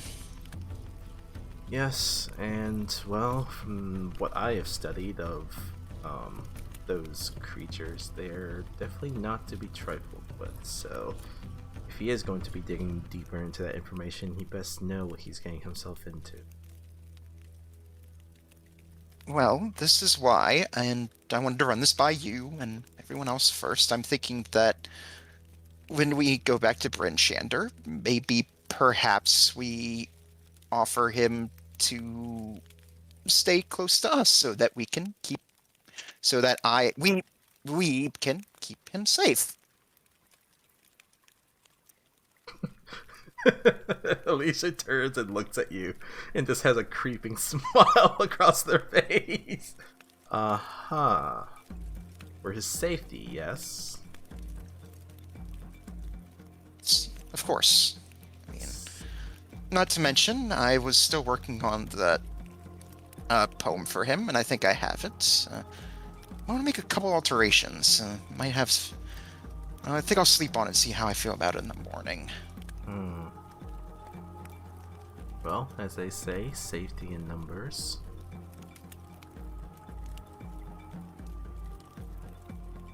I don't know. It's just, I'm just worried about how, does he? I'm just worried. Like I feel this way, but what if he doesn't feel the same way about me? He's like the first guy I've felt like this in a while that that I haven't really felt pressured to, move forward with. Well, I can't say that I am quite versed in relationships, so my advice is not exactly going to be the best, but guess you never really know how they feel unless you actually ask them. Whether you know for sure when the best time to ask them is, I cannot say. But you'll feel it when it comes. Yes, I'm sure I will. But if you need any help with proofreading over what you've written so far, just let me know. I've read over quite a bit of literature in the Abbey, so maybe I can assist in that matter. Alright, I guess I can go over what I have so far here. You see her quickly flip through the notebook and open up to a page. Because so it says, this one's called Lilac and Violet. Lilac flowers and berries where we lie. Behind these violet eyes, a fire. No price or power could ever satisfy. Behind these violet eyes, a fire.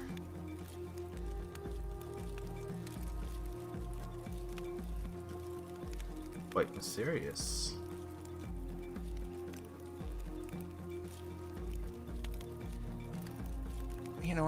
It's just the first verse, but I figure it's a good way to, help ease him into telling more about myself. And you see her sort of pantomime, taking off the mask. I just feel like if he's going to be traveling with us, I want him to trust me, and I feel if I feel comfortable around him, he should know the truth. That is very true. Because that's not an easy topic for you, and you definitely want to know where he stands once he obtains this information. I will say it did mean a lot to me, and see her strong facade breaking a little bit. It did mean a lot to me when you and the others told me that you didn't feel that there was anything wrong with me.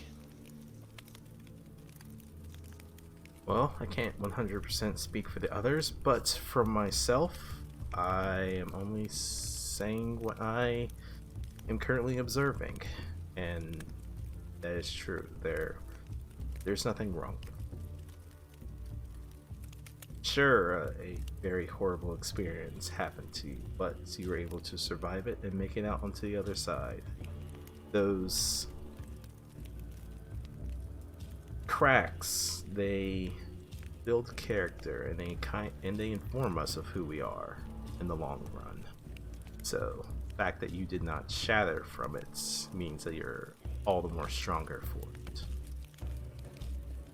Not to say that you won't have to possibly engage with it at a later date, but at least you have a better understanding of what it is you're dealing with. And maybe they'll come closer from it. Indeed. Well, I guess I'll pose this to you then, because I think you seem to know more about this than here, but if you could help me find a way back home, would you let me go? think Alicia will be silent on that for a few moments, and then look Lotus in the eyes. If it is something that you wish, then I will do what is within my power to assist you. I won't lie, I will be saddened by your departure if you choose to leave, but I'll still be happy to at least have gotten to know you. Yes. But I think before that, we need to rest. We've got a moose to find after all. That we do. And apparently a red-haired woman who seems to be accompanying it. That's a new wrinkle I was not expecting.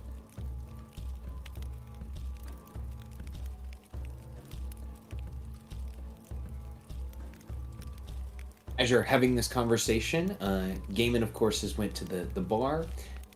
Alicia, Akia, and Lotus and Raylan would accompany you back to the speaker's home, and the speaker would agree to let you all sleep in the attic, which is heated for the night.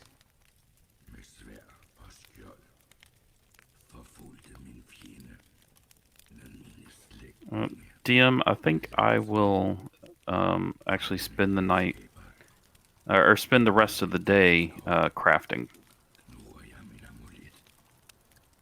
No problem for me.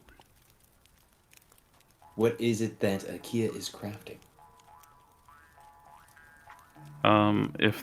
If the other characters sort of look over, check out what he's doing, he's seems to be fashioning that ghoul claw into a dagger.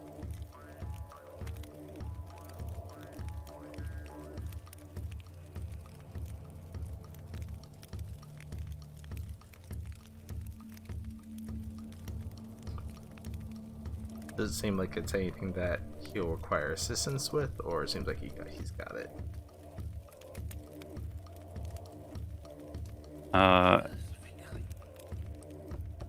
Do you ask? I think Alicia would be curious to see what you're working on.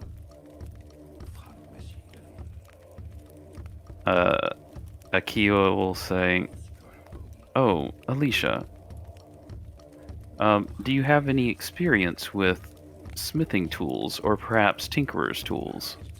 Oh, unfortunately, I Then you would probably just get in the way. That I would. Although I appreciate your concern. Honest as ever, Akia. But if you don't mind, I'll just watch for a few moments. I am at least interested to see how you construct this item. I do not mind. Lotus would just observe as well, taking notes in her notebook. And like, Akia, I did have a curious question for you. You know, you said you don't really sleep, but I do remember a famous author back on my world did pose an interesting question about your kind that maybe you could answer for me. I will attempt to do so. Do androids dream of electric sheep?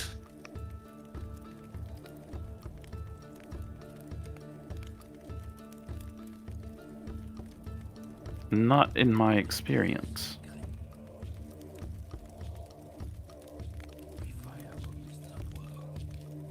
However, if I do ever dream of electric sheep, I will let you know. Fascinating, fascinating. And she starts writing in her notebook again.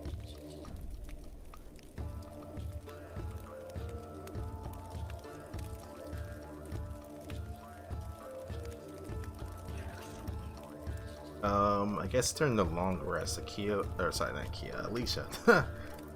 Double A's. Alicia will look into two things. First, they have that free sample pouch of hag crystal that they got at Torga's market the first time they were there. They would like to try and come back around to it with like a medical examination of trying to understand the properties of this drug.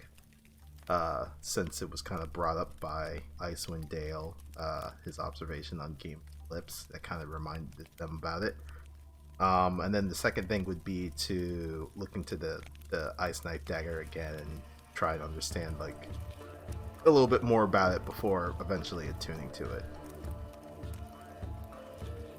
Absolutely. So you can definitely give us a medicine check here for the pouch of hag crystal. 17. Ooh. Okay. Yeah, as you're kind of parsing this out, due to your experience, you get the feeling that this substance is highly addictive. Just based on how it's made up, the tests that you run often. So your friend Gaiman is more than likely addicted to this stuff. The intense blue color reminds you of a drug that you have heard about before. The drug was a very odd substance. It was made from fermented wolf milk, and people would drink it. And it would make them high, and they would get addicted to it, of course. But one of the side effects that it had was it would turn your lips blue.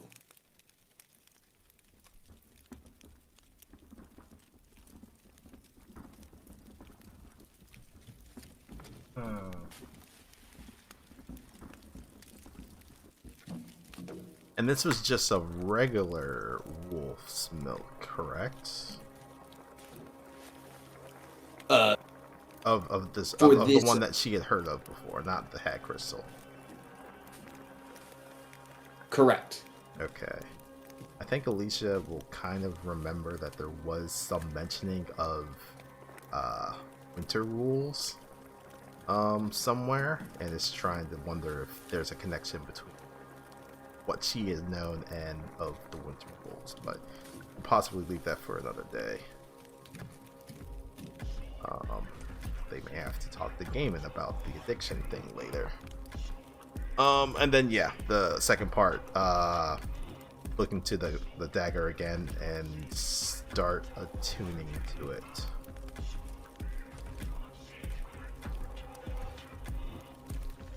Okay. So as you attune to this dagger, you learn of its special properties. This razor-sharp blade is crafted from a mysterious crystalline material that glistens with a frosty sheen in the moonlight. The user must wear a thick winter glove, or the handle will freeze the user's hand. You gain a +1 bonus to attack and damage rolls made with this magic weapon. On a hit, the target takes an extra 1d6 cold damage. While attuned to this weapon, you gain the Ice Walk property. What that property is?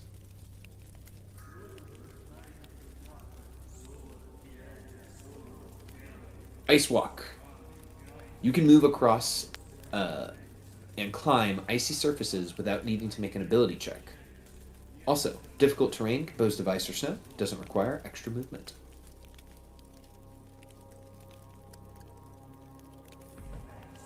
Fascinating. Question, do you have this item already built out, or? Yes. Okay.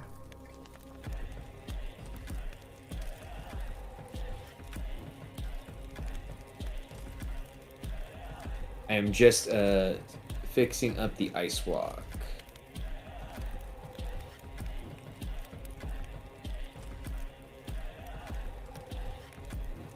And boom.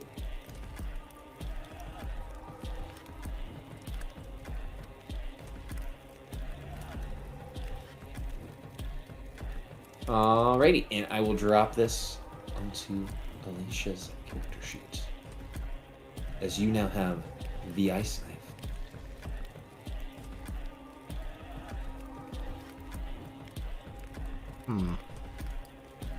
I think for experimentation's sake, they will attempt to unattune to the item during that evening and then reattune to it.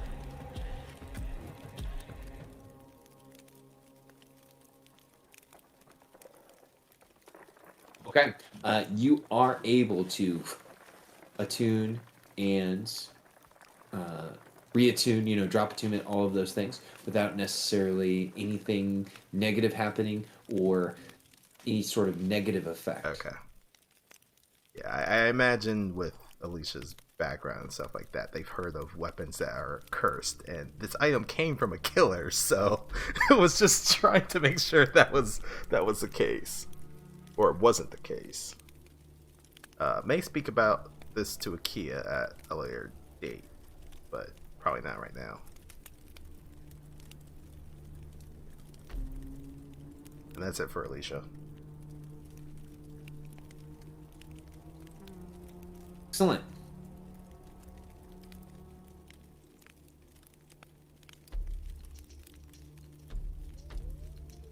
Now, were there any other long rest activities that people needed to complete? I would say, shortly before retiring for the night, I would go to Alicia and say, like, okay, and I would go over the rest of the home with her, and then get to the final verse. We say, my obsession and endless yearning, as our paths they align, bound together by more than spell or sign.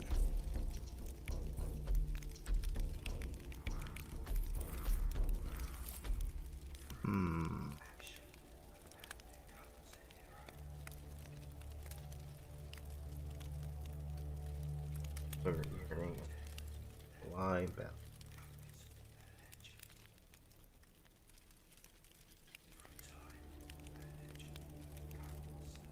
I mean, what do you think? It's not too direct, is it? No, it's still enough that it's not, directly gosh, what's the words I'm looking for? It's indirect enough, I believe. And just for my sake, how did Master Watto accept the first set of poetry you gave him? He, from what I can, he told me he very much loved it. He found it very evocative, and he really seemed to enjoy it. And he told me about, and that's when he also mentioned how much he enjoyed the poetry of the Cult of Graxt for, and she does air quotes, for academic purposes.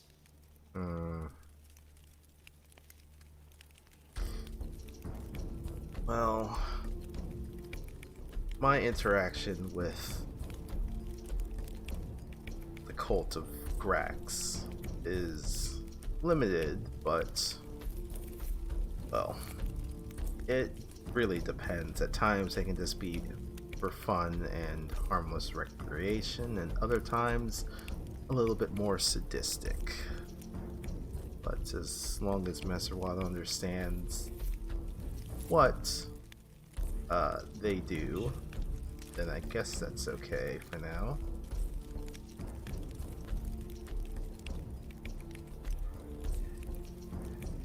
Yes, so I do admit that that tabaxi does make me feel some kind of way.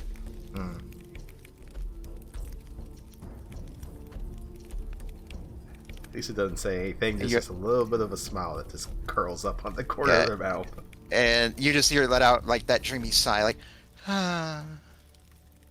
Well, don't let your head soar too much into the clouds. At least not till I plan on finding some way to fly home, right? That is true. Make my way back home and learn to fly high. You don't want to take the wrong turn to Albuquerque. maybe a little chuckle and be like, well, I think since we're all sleeping in the same room, if you don't mind, she'll take off the mask and see her change to be like, it's a lot more comfortable sleeping without this thing on my face. That's quite alright. And if you feel any discomfort, just let me know. Maybe, I don't know, maybe without this thing on my face, maybe I'll have some nice dreams for once. At least you'll just kind of nod to that. Lois will turn over to sleep, but she'll still keep the mask within arm's reach just in case she needs it.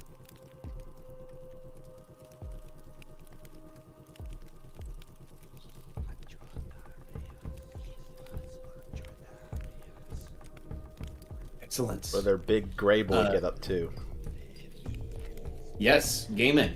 What happens with you at the bar? Do you just have a night of drinking at the Lucky Liar? Yeah, and I think Gaiman would stick to the free, disgusting, vodka-esque stuff. One, he wants to see what shenanigans he might be able to get into, but mainly he's just trying to drink himself into his stupors in the hopes that he can just bypass the bad dreams. Interesting.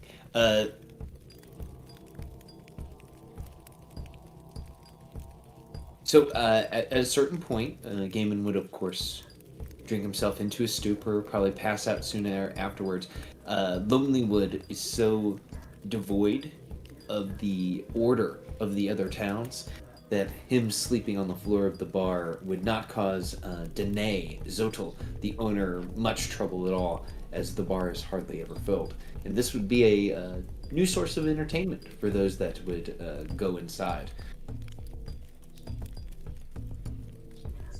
But Gaiman, as you may have guessed,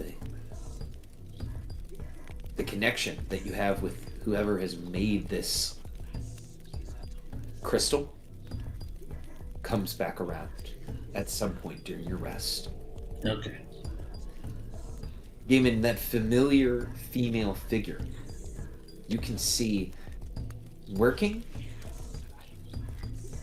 They are sitting at a stool, and you can see that they are pumping something up and down using their right and left hands, but what they are pumping seems to be obfuscated by the darkness. As they feel your presence, they say, "Ooh, 2 more hits. You've done well today, Gaiman." Yeah, well, I needed to pick me up at the end of the day. Shit didn't work in the morning. Yeah, how do you know how much of this shit I'm taking anyway? She blushes and says, "Ooh, well, you always know when someone uses something you care about, don't you? You always get that feeling in the back of your neck, like pin needles going up and down."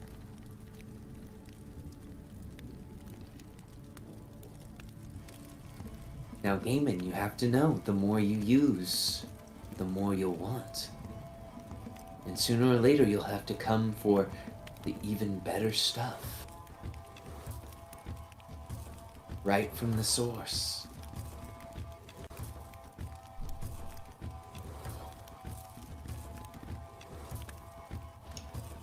I'm confused. He says, "Ooh, you'll know what it means soon enough, when the powder alone won't do it for you. You'll have to come to Maud, and I'll give you what you need."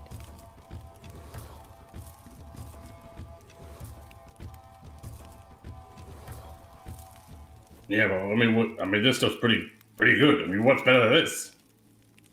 She says, "Ooh, I have to cut it a little bit to make, the supply go a little longer.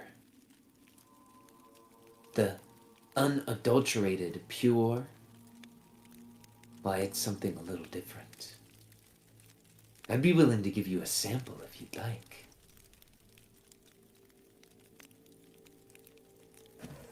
Time for a wisdom save. Oh my gosh. The Dangers of Drugs Part 2. I mean, shit, it's better than what I'm currently taking. Okay, here's the question. For the player behind Gaiman, do you want the others to know what the unadulterated real stuff is, or do you want me to secretly tell you what mod offers you? Well, it's time for us to go into secret chat. Oh, okay, guys, I have to make a secret chat channel. See, give me 1 second.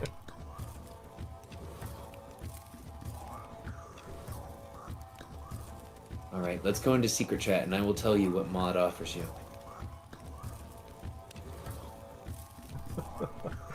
Ooh, spicy secrets. I can imagine a couple things. They're all disturbing. Yeah, that's the feeling I'm getting.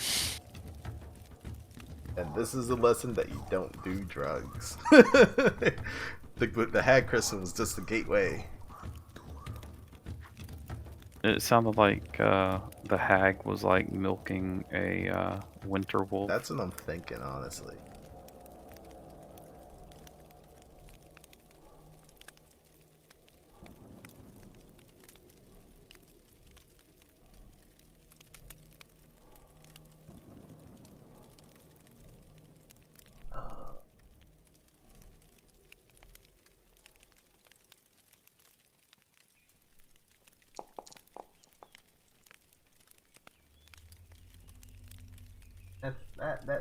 That wisdom saved fine.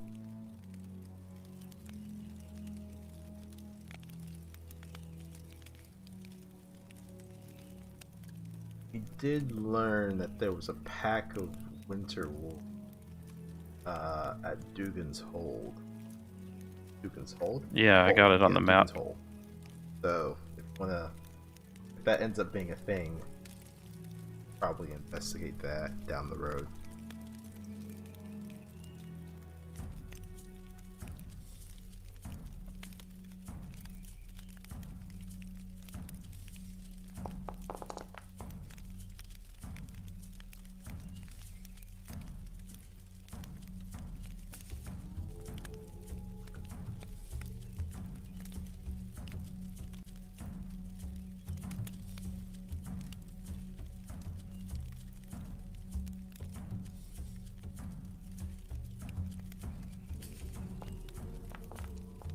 Oh. That's all the mental saves. I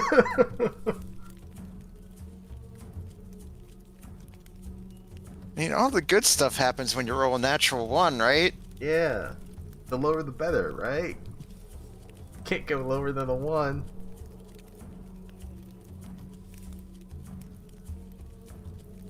Yeah, so the night goes uninterrupted for those staying with the speaker, and you guys can all gain a long rest. For crafting, to use the 25 gold worth of progress a night sort of thing.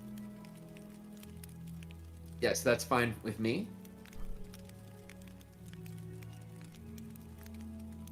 As you make your way towards the ghoul dagger. Do you need me to roll a con save for the kind of rest that Gaiman had? Absolutely, especially with the revelation that they had.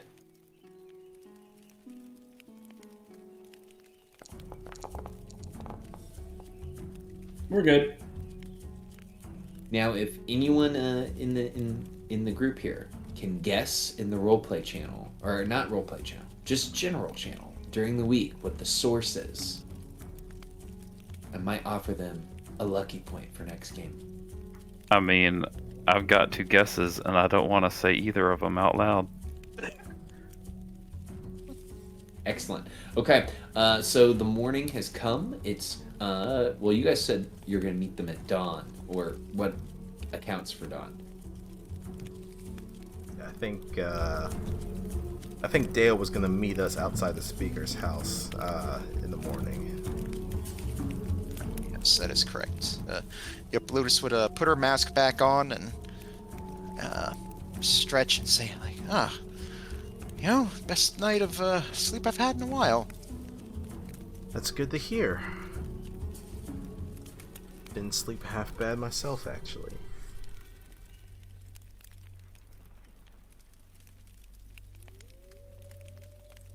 Well, shall we go Yes. retrieve Gaiman as well as Dale, if he's not here already? Oh yeah, speaking of Gaiman, what did you find out about him and his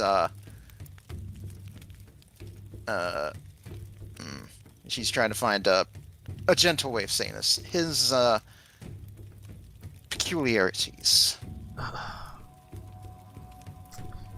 So, when we were at Torga's the first time back in Brinshander, there was an older lady who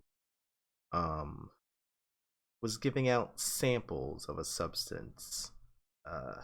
She was calling it candy, but I could quite tell it definitely was not candy. But I had no idea specifically of what it could do. She did say it was hag crystal. I've heard of some other drug substance that using fermented wolf's milk is possible of turning the user's lips blue.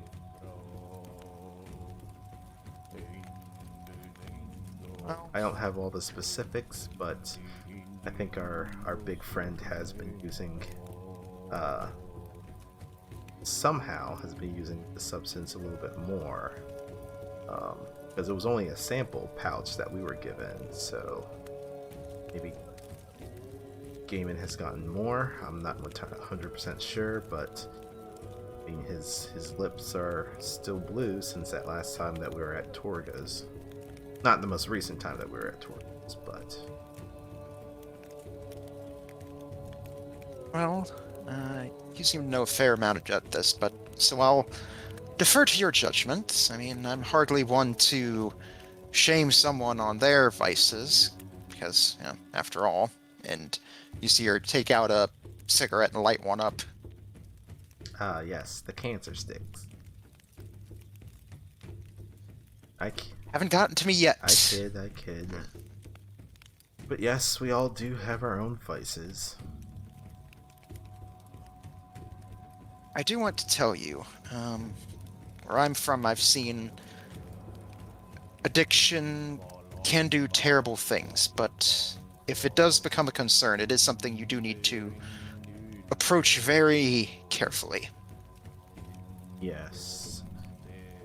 And I did pray to Lathander this morning and was blessed with different repertoire of spells.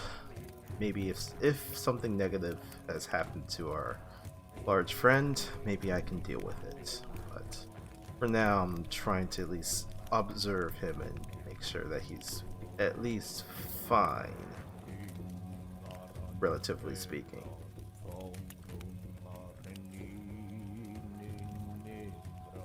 Right. Well, let's see about getting some breakfast and finding ourselves a moose. Yes. Akia, I know you don't sleep, but you're up, right? I am. I also have some, and they'll produce the hex bugs for the day. So the three of you can roll d20s if you want to attempt to get a magic item for the day.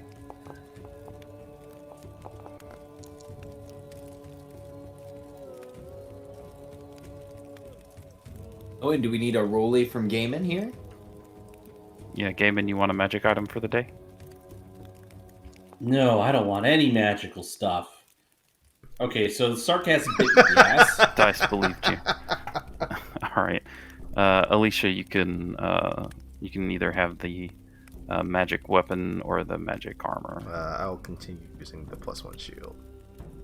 Okay, and Akia will also have a +1 shield today.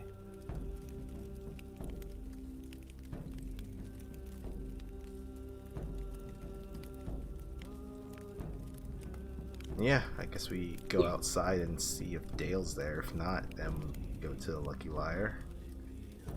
And also grab. Dale would be waiting for you outside, shivering in the cold.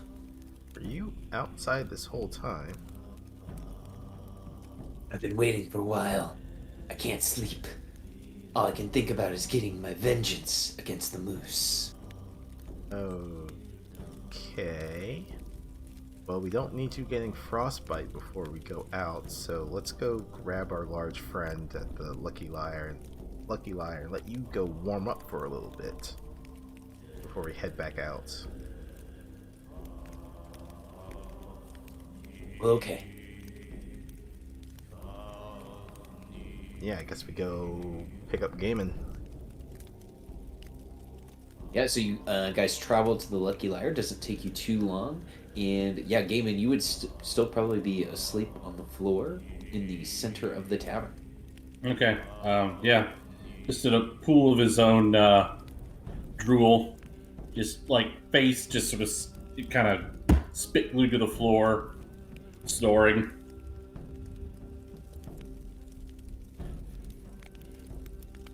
I think I know how to wake him up, and Lotus will snap her fingers and use prestidigitation, just have it make it sound like the sound of fireworks going off to wake him up.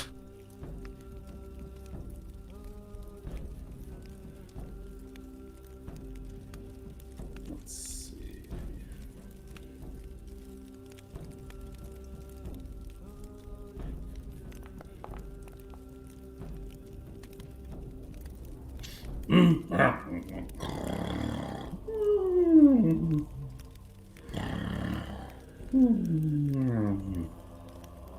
That is one heavy sleeper.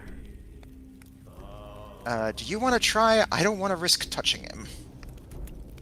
Let's see.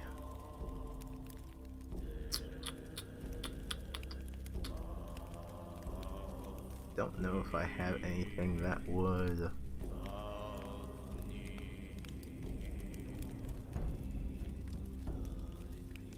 Curse my spell list as a cleric. I don't have any of the fun stuff. Mm-hmm. And I don't have thaumaturgy. Damn. Yeah, It might be a bit of a waste, but if you don't want to touch me, you can always use a spiritual weapon and just whack me over the head to wake me up. That is true. Lotus then gets an idea. I have an idea. She'll go over to the barkeep. Do you have any more of that coffee? Says, of course, Zune would say, and she would quickly go over to the pot and produce a cup of coffee. I'll take it over and just sort of use it like smelling salts under Gaiman's nose.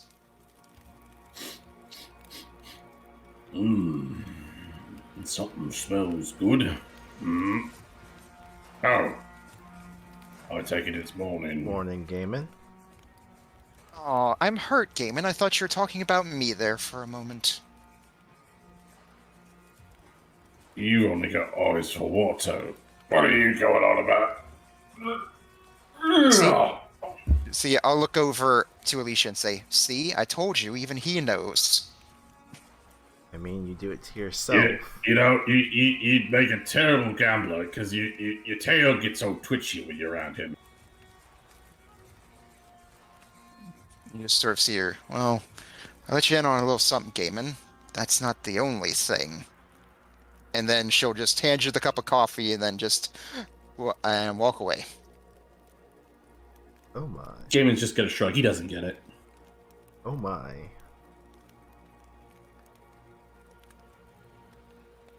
Did you rest well, Gaiman? I slept. I think perhaps I overdid it a bit, but it'll be fine. We're gonna go moose hunting! Yeah! That we are.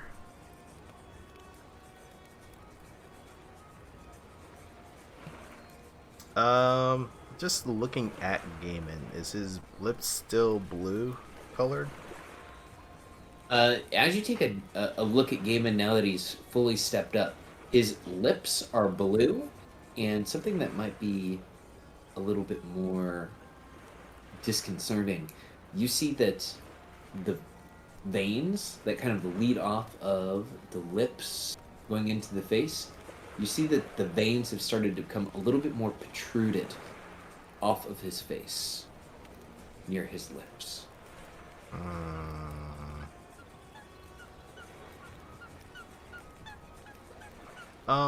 Before we leave,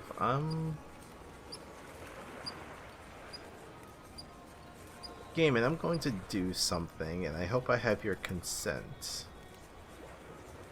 I don't know, what are you gonna do? You gonna hit me? No.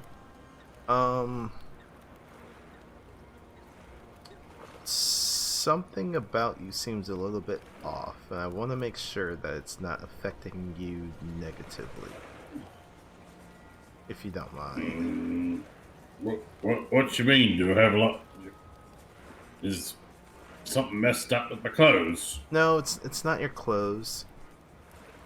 Am I missing something? I didn't lose a weapon, did I? No, I think they're all there, and I think Alicia will kind of lean in. You haven't been doing more of that hag crystal, have you? No. What's it to you? It's my business. I think it's starting to affect your body. I guess they'll pull out like their normal dagger and will kind of show up to Gaiman so that he can see his face in the reflection of the blade.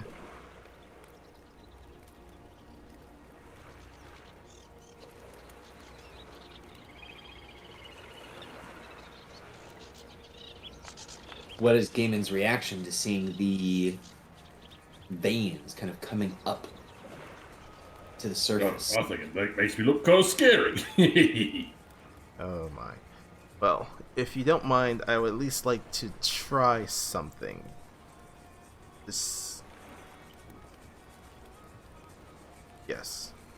What are you gonna try? You're not gonna stick your hands down my pants, are you? Gaiman. No, I mean seriously. Like when I was in Waterdeep, there was this really pervy dude who tried to sign me as as my manager when I was in the fighting pits. And he's like, "I want to try something with you, Gaiman," and he like stuck his hand down my pants, punched the shit out of him for it. But I did not feel comfortable about that situation. I can assure you, while you are, again, a physical specimen in of itself, I am... Well, no. It has nothing to do with physicality. Like, he was in a position of power over me, and he was like trying to take advantage, and I did not like that. And, it's not cool. No matter who you are. Just saying. Well, I will not be reaching down your pants without your consent. Alicia will at least grab for your hand and just kind of put her hands in yours, just to kind of reassure you in that. Okay. And then while holding Gaiman, they're going to cast Lesson Restoration.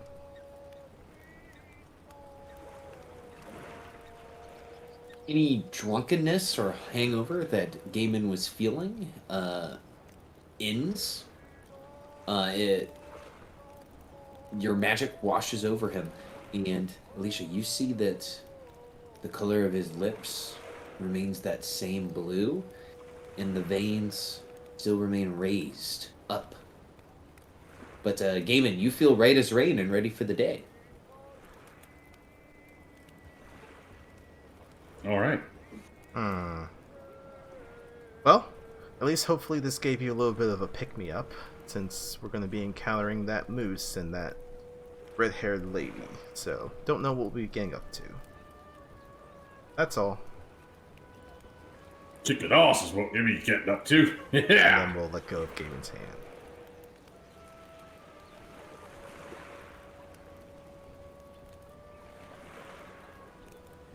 But is now concerned that Lesser Restoration did not do anything.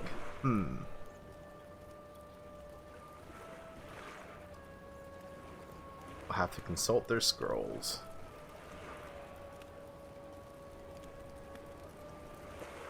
Absolutely. Your allies are all arranged. If everyone is ready, you guys can head out to start tracking the moose.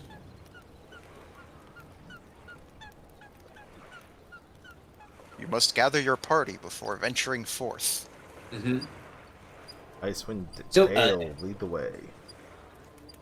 Absolutely. So, what this is going to entail, Icewind Dale would tell you that it's going to take roughly an hour to kind of look through the woods to find a good set of tracks. So, party, Icewind Dale, because you recruited him, is going to reduce the DC necessary. But I do need a survival check for you I guys think to find. Gaiman's the only one proficient in survival, unless I am mistaken. Yeah, I'm not proficient in it. Nope. Alright. In that case, I'm going to use a Demon Inspiration to roll this with advantage. There we go. Is there any other skills that we're able to assist with, or is it just survival? I think if you had the nature skill, that you could provide help here as well. Ah, Oh, I've got a nature skill. Okay, well in that case, I will save that Demon Inspiration. Okay, can he roll survival and I roll nature? Yeah, absolutely. I want to do that then, so I can roll something today. Well, shit. did call out. Well, shit! The DC was lowered by Icewind Dale helping you, and Akia using your Hold on, knowledge it's almost game time.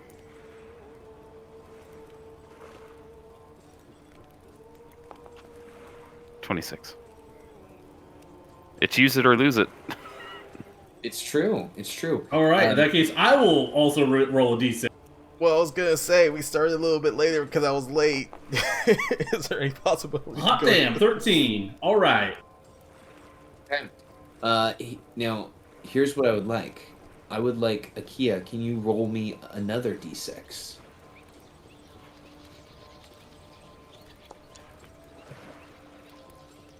Okay.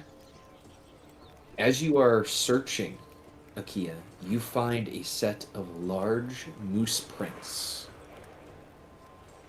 You and Gaiman kind of working together with Icewind Dale showing the way, you were able to find them. And let me just set the clock forward 1 hour. I kind of feel like Gaiman and Dale would be like tossing back and forth like playground insults at each other this entire time.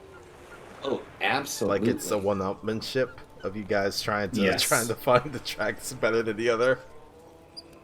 That, and also, I don't know if anyone's watched King of the Hill, but Dale's an Yeah. idiot, as is Gaiman, and so I just think they'd be like stupidly insulting one another. Mm-hmm.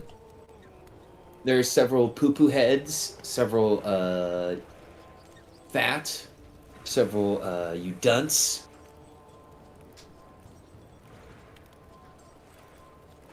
I Although believe I found think these so tracks. long as there's no Yo Mama jokes, we're good. Otherwise, as soon as Yo Mama jokes start flying, Gaiman's gonna throw a punch.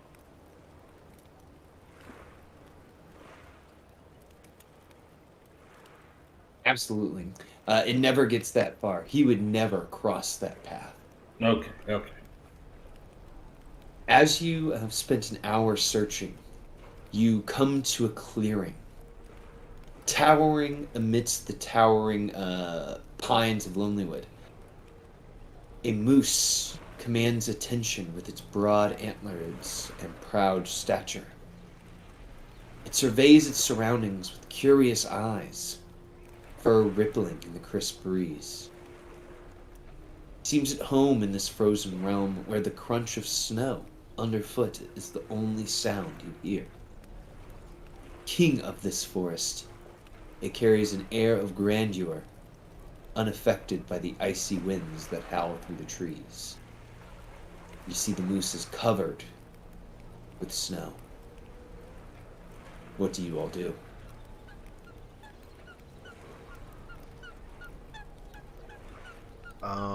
Alicia will definitely look around to see if this red-haired lady that Dale had spoke of is anywhere within the vicinity.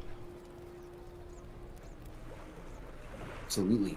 Alicia, give me a perception check as you're looking out. Ready?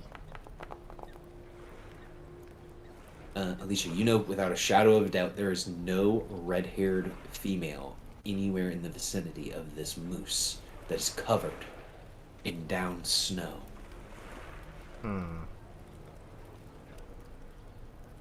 I do not spot this other individual that Dale has mentioned, but probably keep an eye out. So how do we want to do this? I mean, I could like take its attention, and you guys could like circle around.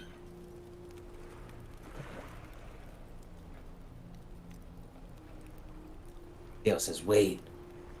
Hold on. Look.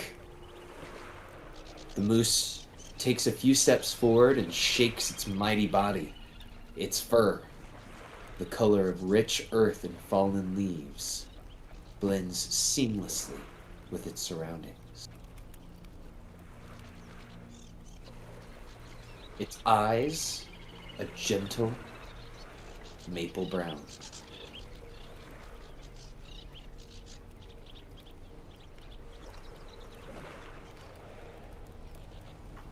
Is this just a regular moose? I think we found a regular moose, guys. Well, that was a lot of bollocks for nothing. Well, I guess we continue tracking. Just for clarification's sake, Dale, is this moose supposed to be of similar size to other moose or larger? It was a large-sized beast, so the same size as a normal moose. Okay. Well, I guess we continue looking. Yes. And once again, party, you can give me a nature check or a survival check as the time goes forward another hour. Do the same thing as last time? Absolutely. At least I'm consistent. Okay. And Akia, can you roll me a d6?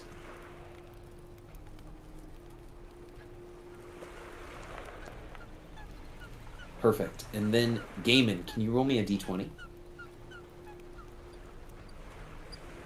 I'm not gonna lie, like all these extra noises with the ambient music sound like squeaky toys. They kinda do, actually. To be fair, some birds sound like squeaky toys. To be fair, depending on the dog's perspective, some birds are squeaky toys. In the dense, dark forest of Lonelywood, Icewind Dale is helping you track creatures through the forest, hopefully finding the giant white moose. As your feet crunch the snow, a massive, hulking figure roams amongst the tree. Its shaggy coat, the color of darkest earth, and its claws gleam with an almost ethereal light as it moves in the underbrush. You see This creature is a grizzly bear, a beast of immense strength and ferocity. Is roughly 200 meters away, but its very roar shakes the foundations of the forest. It's a true force to be reckoned with, and a testament to the power of nature. Dale says, that's a really big bear up there. Quick, Gaiman, can you do something to frighten the bear away? Or can anyone do something like that? Or how about we just keep moving and not engage the bear? Well, if it Does the knows- bear look like it's like coming for us, or is it just like there, like we wandered into its territory? So it's roughly 200 meters away, and it's moving in a kind of a, how to describe this? A curvilinear path towards you as it kind of snatches low branches off of a tree and begins to gnaw on them, and then it crunches them into the ground.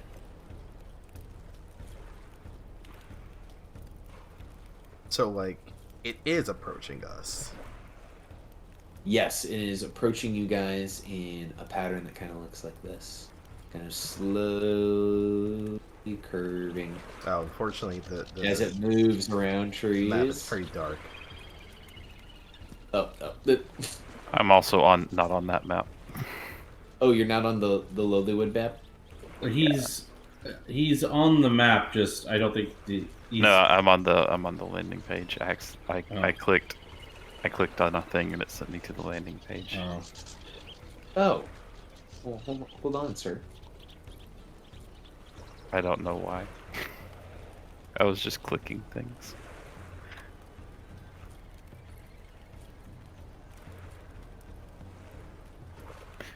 Who's how tall is Gaiman?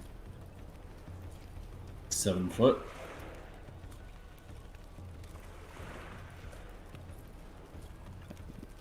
These guys 7 see the feet bear. 9 inches. Does Gaiman want to scare the bear, or is he kind of sounding like he doesn't really?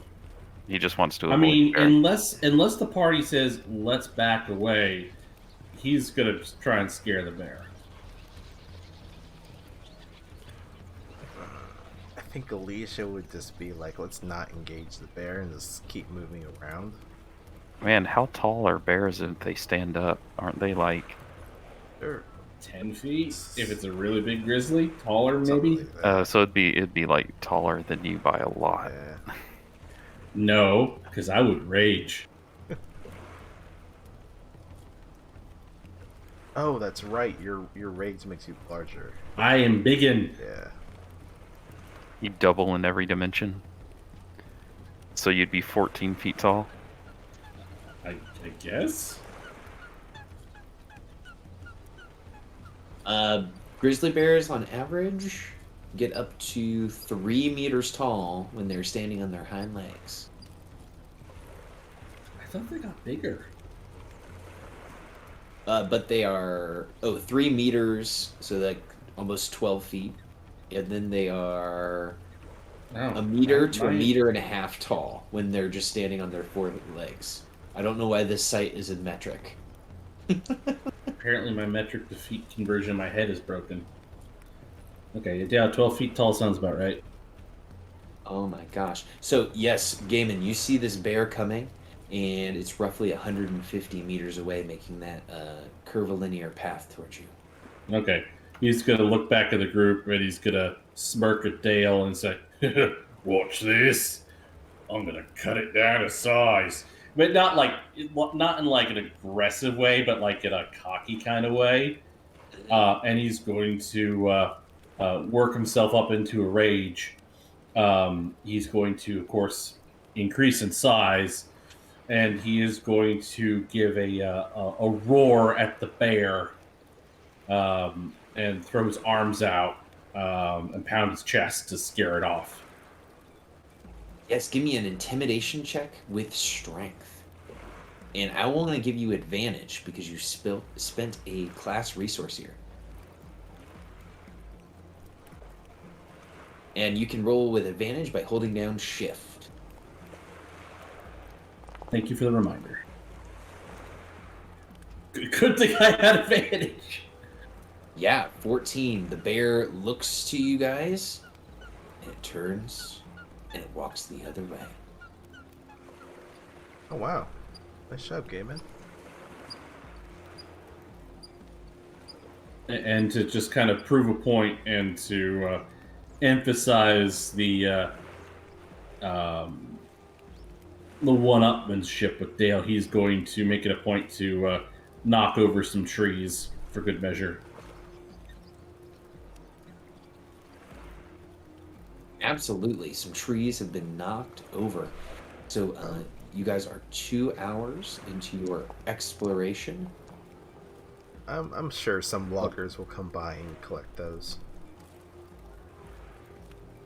Actually, that would be advantage from raging. Mm-hmm. Oh. Okay, yeah, they're knocked over. They're knocked over. Not in a tremendously impressive way, just knocked over. So, Gosh, so many ones. So final check here. You guys have been doing this for 2 hours. The DC is lowered. You guys are going to have advantage now because Dale has brought out a secret weapon. He pulls out one of his own cigarettes. And he puts the cigarette into his mouth and he takes a deep puff. Alicia, you recognize this stench. It smells very skunk-like. Your medicine training tells you that this is halfling weed. Okay. And he is using his insights gained from taking a deep puff to give you guys advantage on your checks.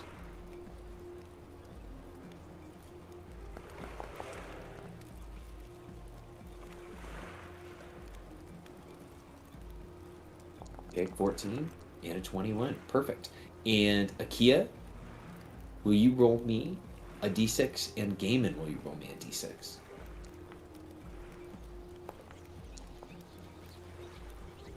Excellent. Okay. After your 3rd hour of search, the tracks lead to a large circular indentation in a snowy hillside. Rising from the middle of this circle is a triangular, and oh man, I have never said this word out loud, I've just read it. Gnomon? Gnomon? Gnomon? Of beautifully carved crystal that stands 20 feet tall. A 10-foot high berm, hugging the circle's eastern edge has evergreens growing around and atop it, sheltering what looks like a sarcophagus buried under snow and enclosed by a half circle of pale blue crystal pillars. North of the beam is a delicately carved gazebo made of marble, and south of the berm is a row of outward-facing marble statues atop granite pillars. So you guys see this scene as you come out of the wood, following the large moose prints left in the snow. And as you guys come out, seeing this gnomon, let's head back to the landing page, as we will start next session with you guys exploring. And the map has a little spoiler text on it, as you are exploring this elven tomb. Okay. Mm-hmm. It's not what I was expecting of. I thought that we were just going to be hunting moose. Seems like we stumbled upon something else here. But you guys know without a shadow of a doubt that you have found the right moose prints, And where it has led you is a quite strange place. Do you guys want me to wait till next week to show you the map, or do you guys want to see the map real quick? I want to see the map. I'll show you the map.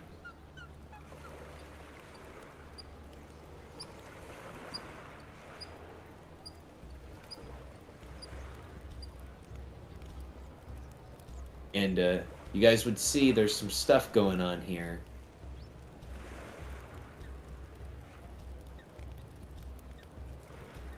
And I can tell you that right here are 6 elevated white marble statues arranged in a line depicting slender, robed figures facing northward. Their engraving on their faces has been worn away by wind, but their ears make it clear they are elves. So I'll give you guys that little taste, and now I'll take us back to the landing page as we end the session for this evening.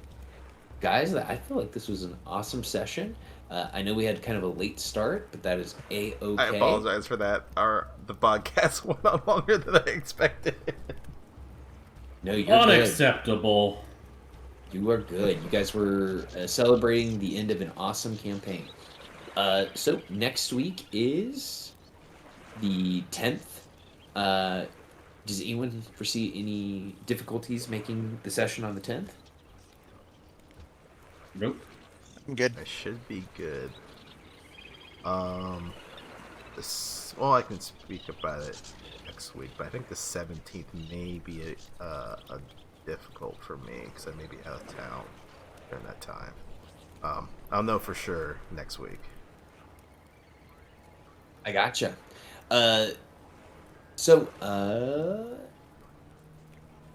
My only announcement is on Wednesday next week. I have one slot open for if you guys are wanting to jump onto that Pathfinder 2E game. I'm running the beginner's box on Wednesday night next week, and then the week afterwards.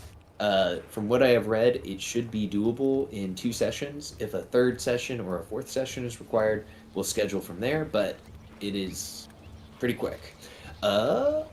And then I have an opening on my Thursday night game. So if you guys are like, man, I want more D&D, just holler at me and let me know. Besides that, we've got a ton of other games going on Crash Channel. Does anyone else have any announcements? Nothing here. Nope, it's All all right. good. Well, I hope you guys have a good weekend, and I will see you guys next Friday for more Icewind Dale, Rime of the Frostmaiden, as we explore the Elven Tomb. Thanks for the game. Thanks for running.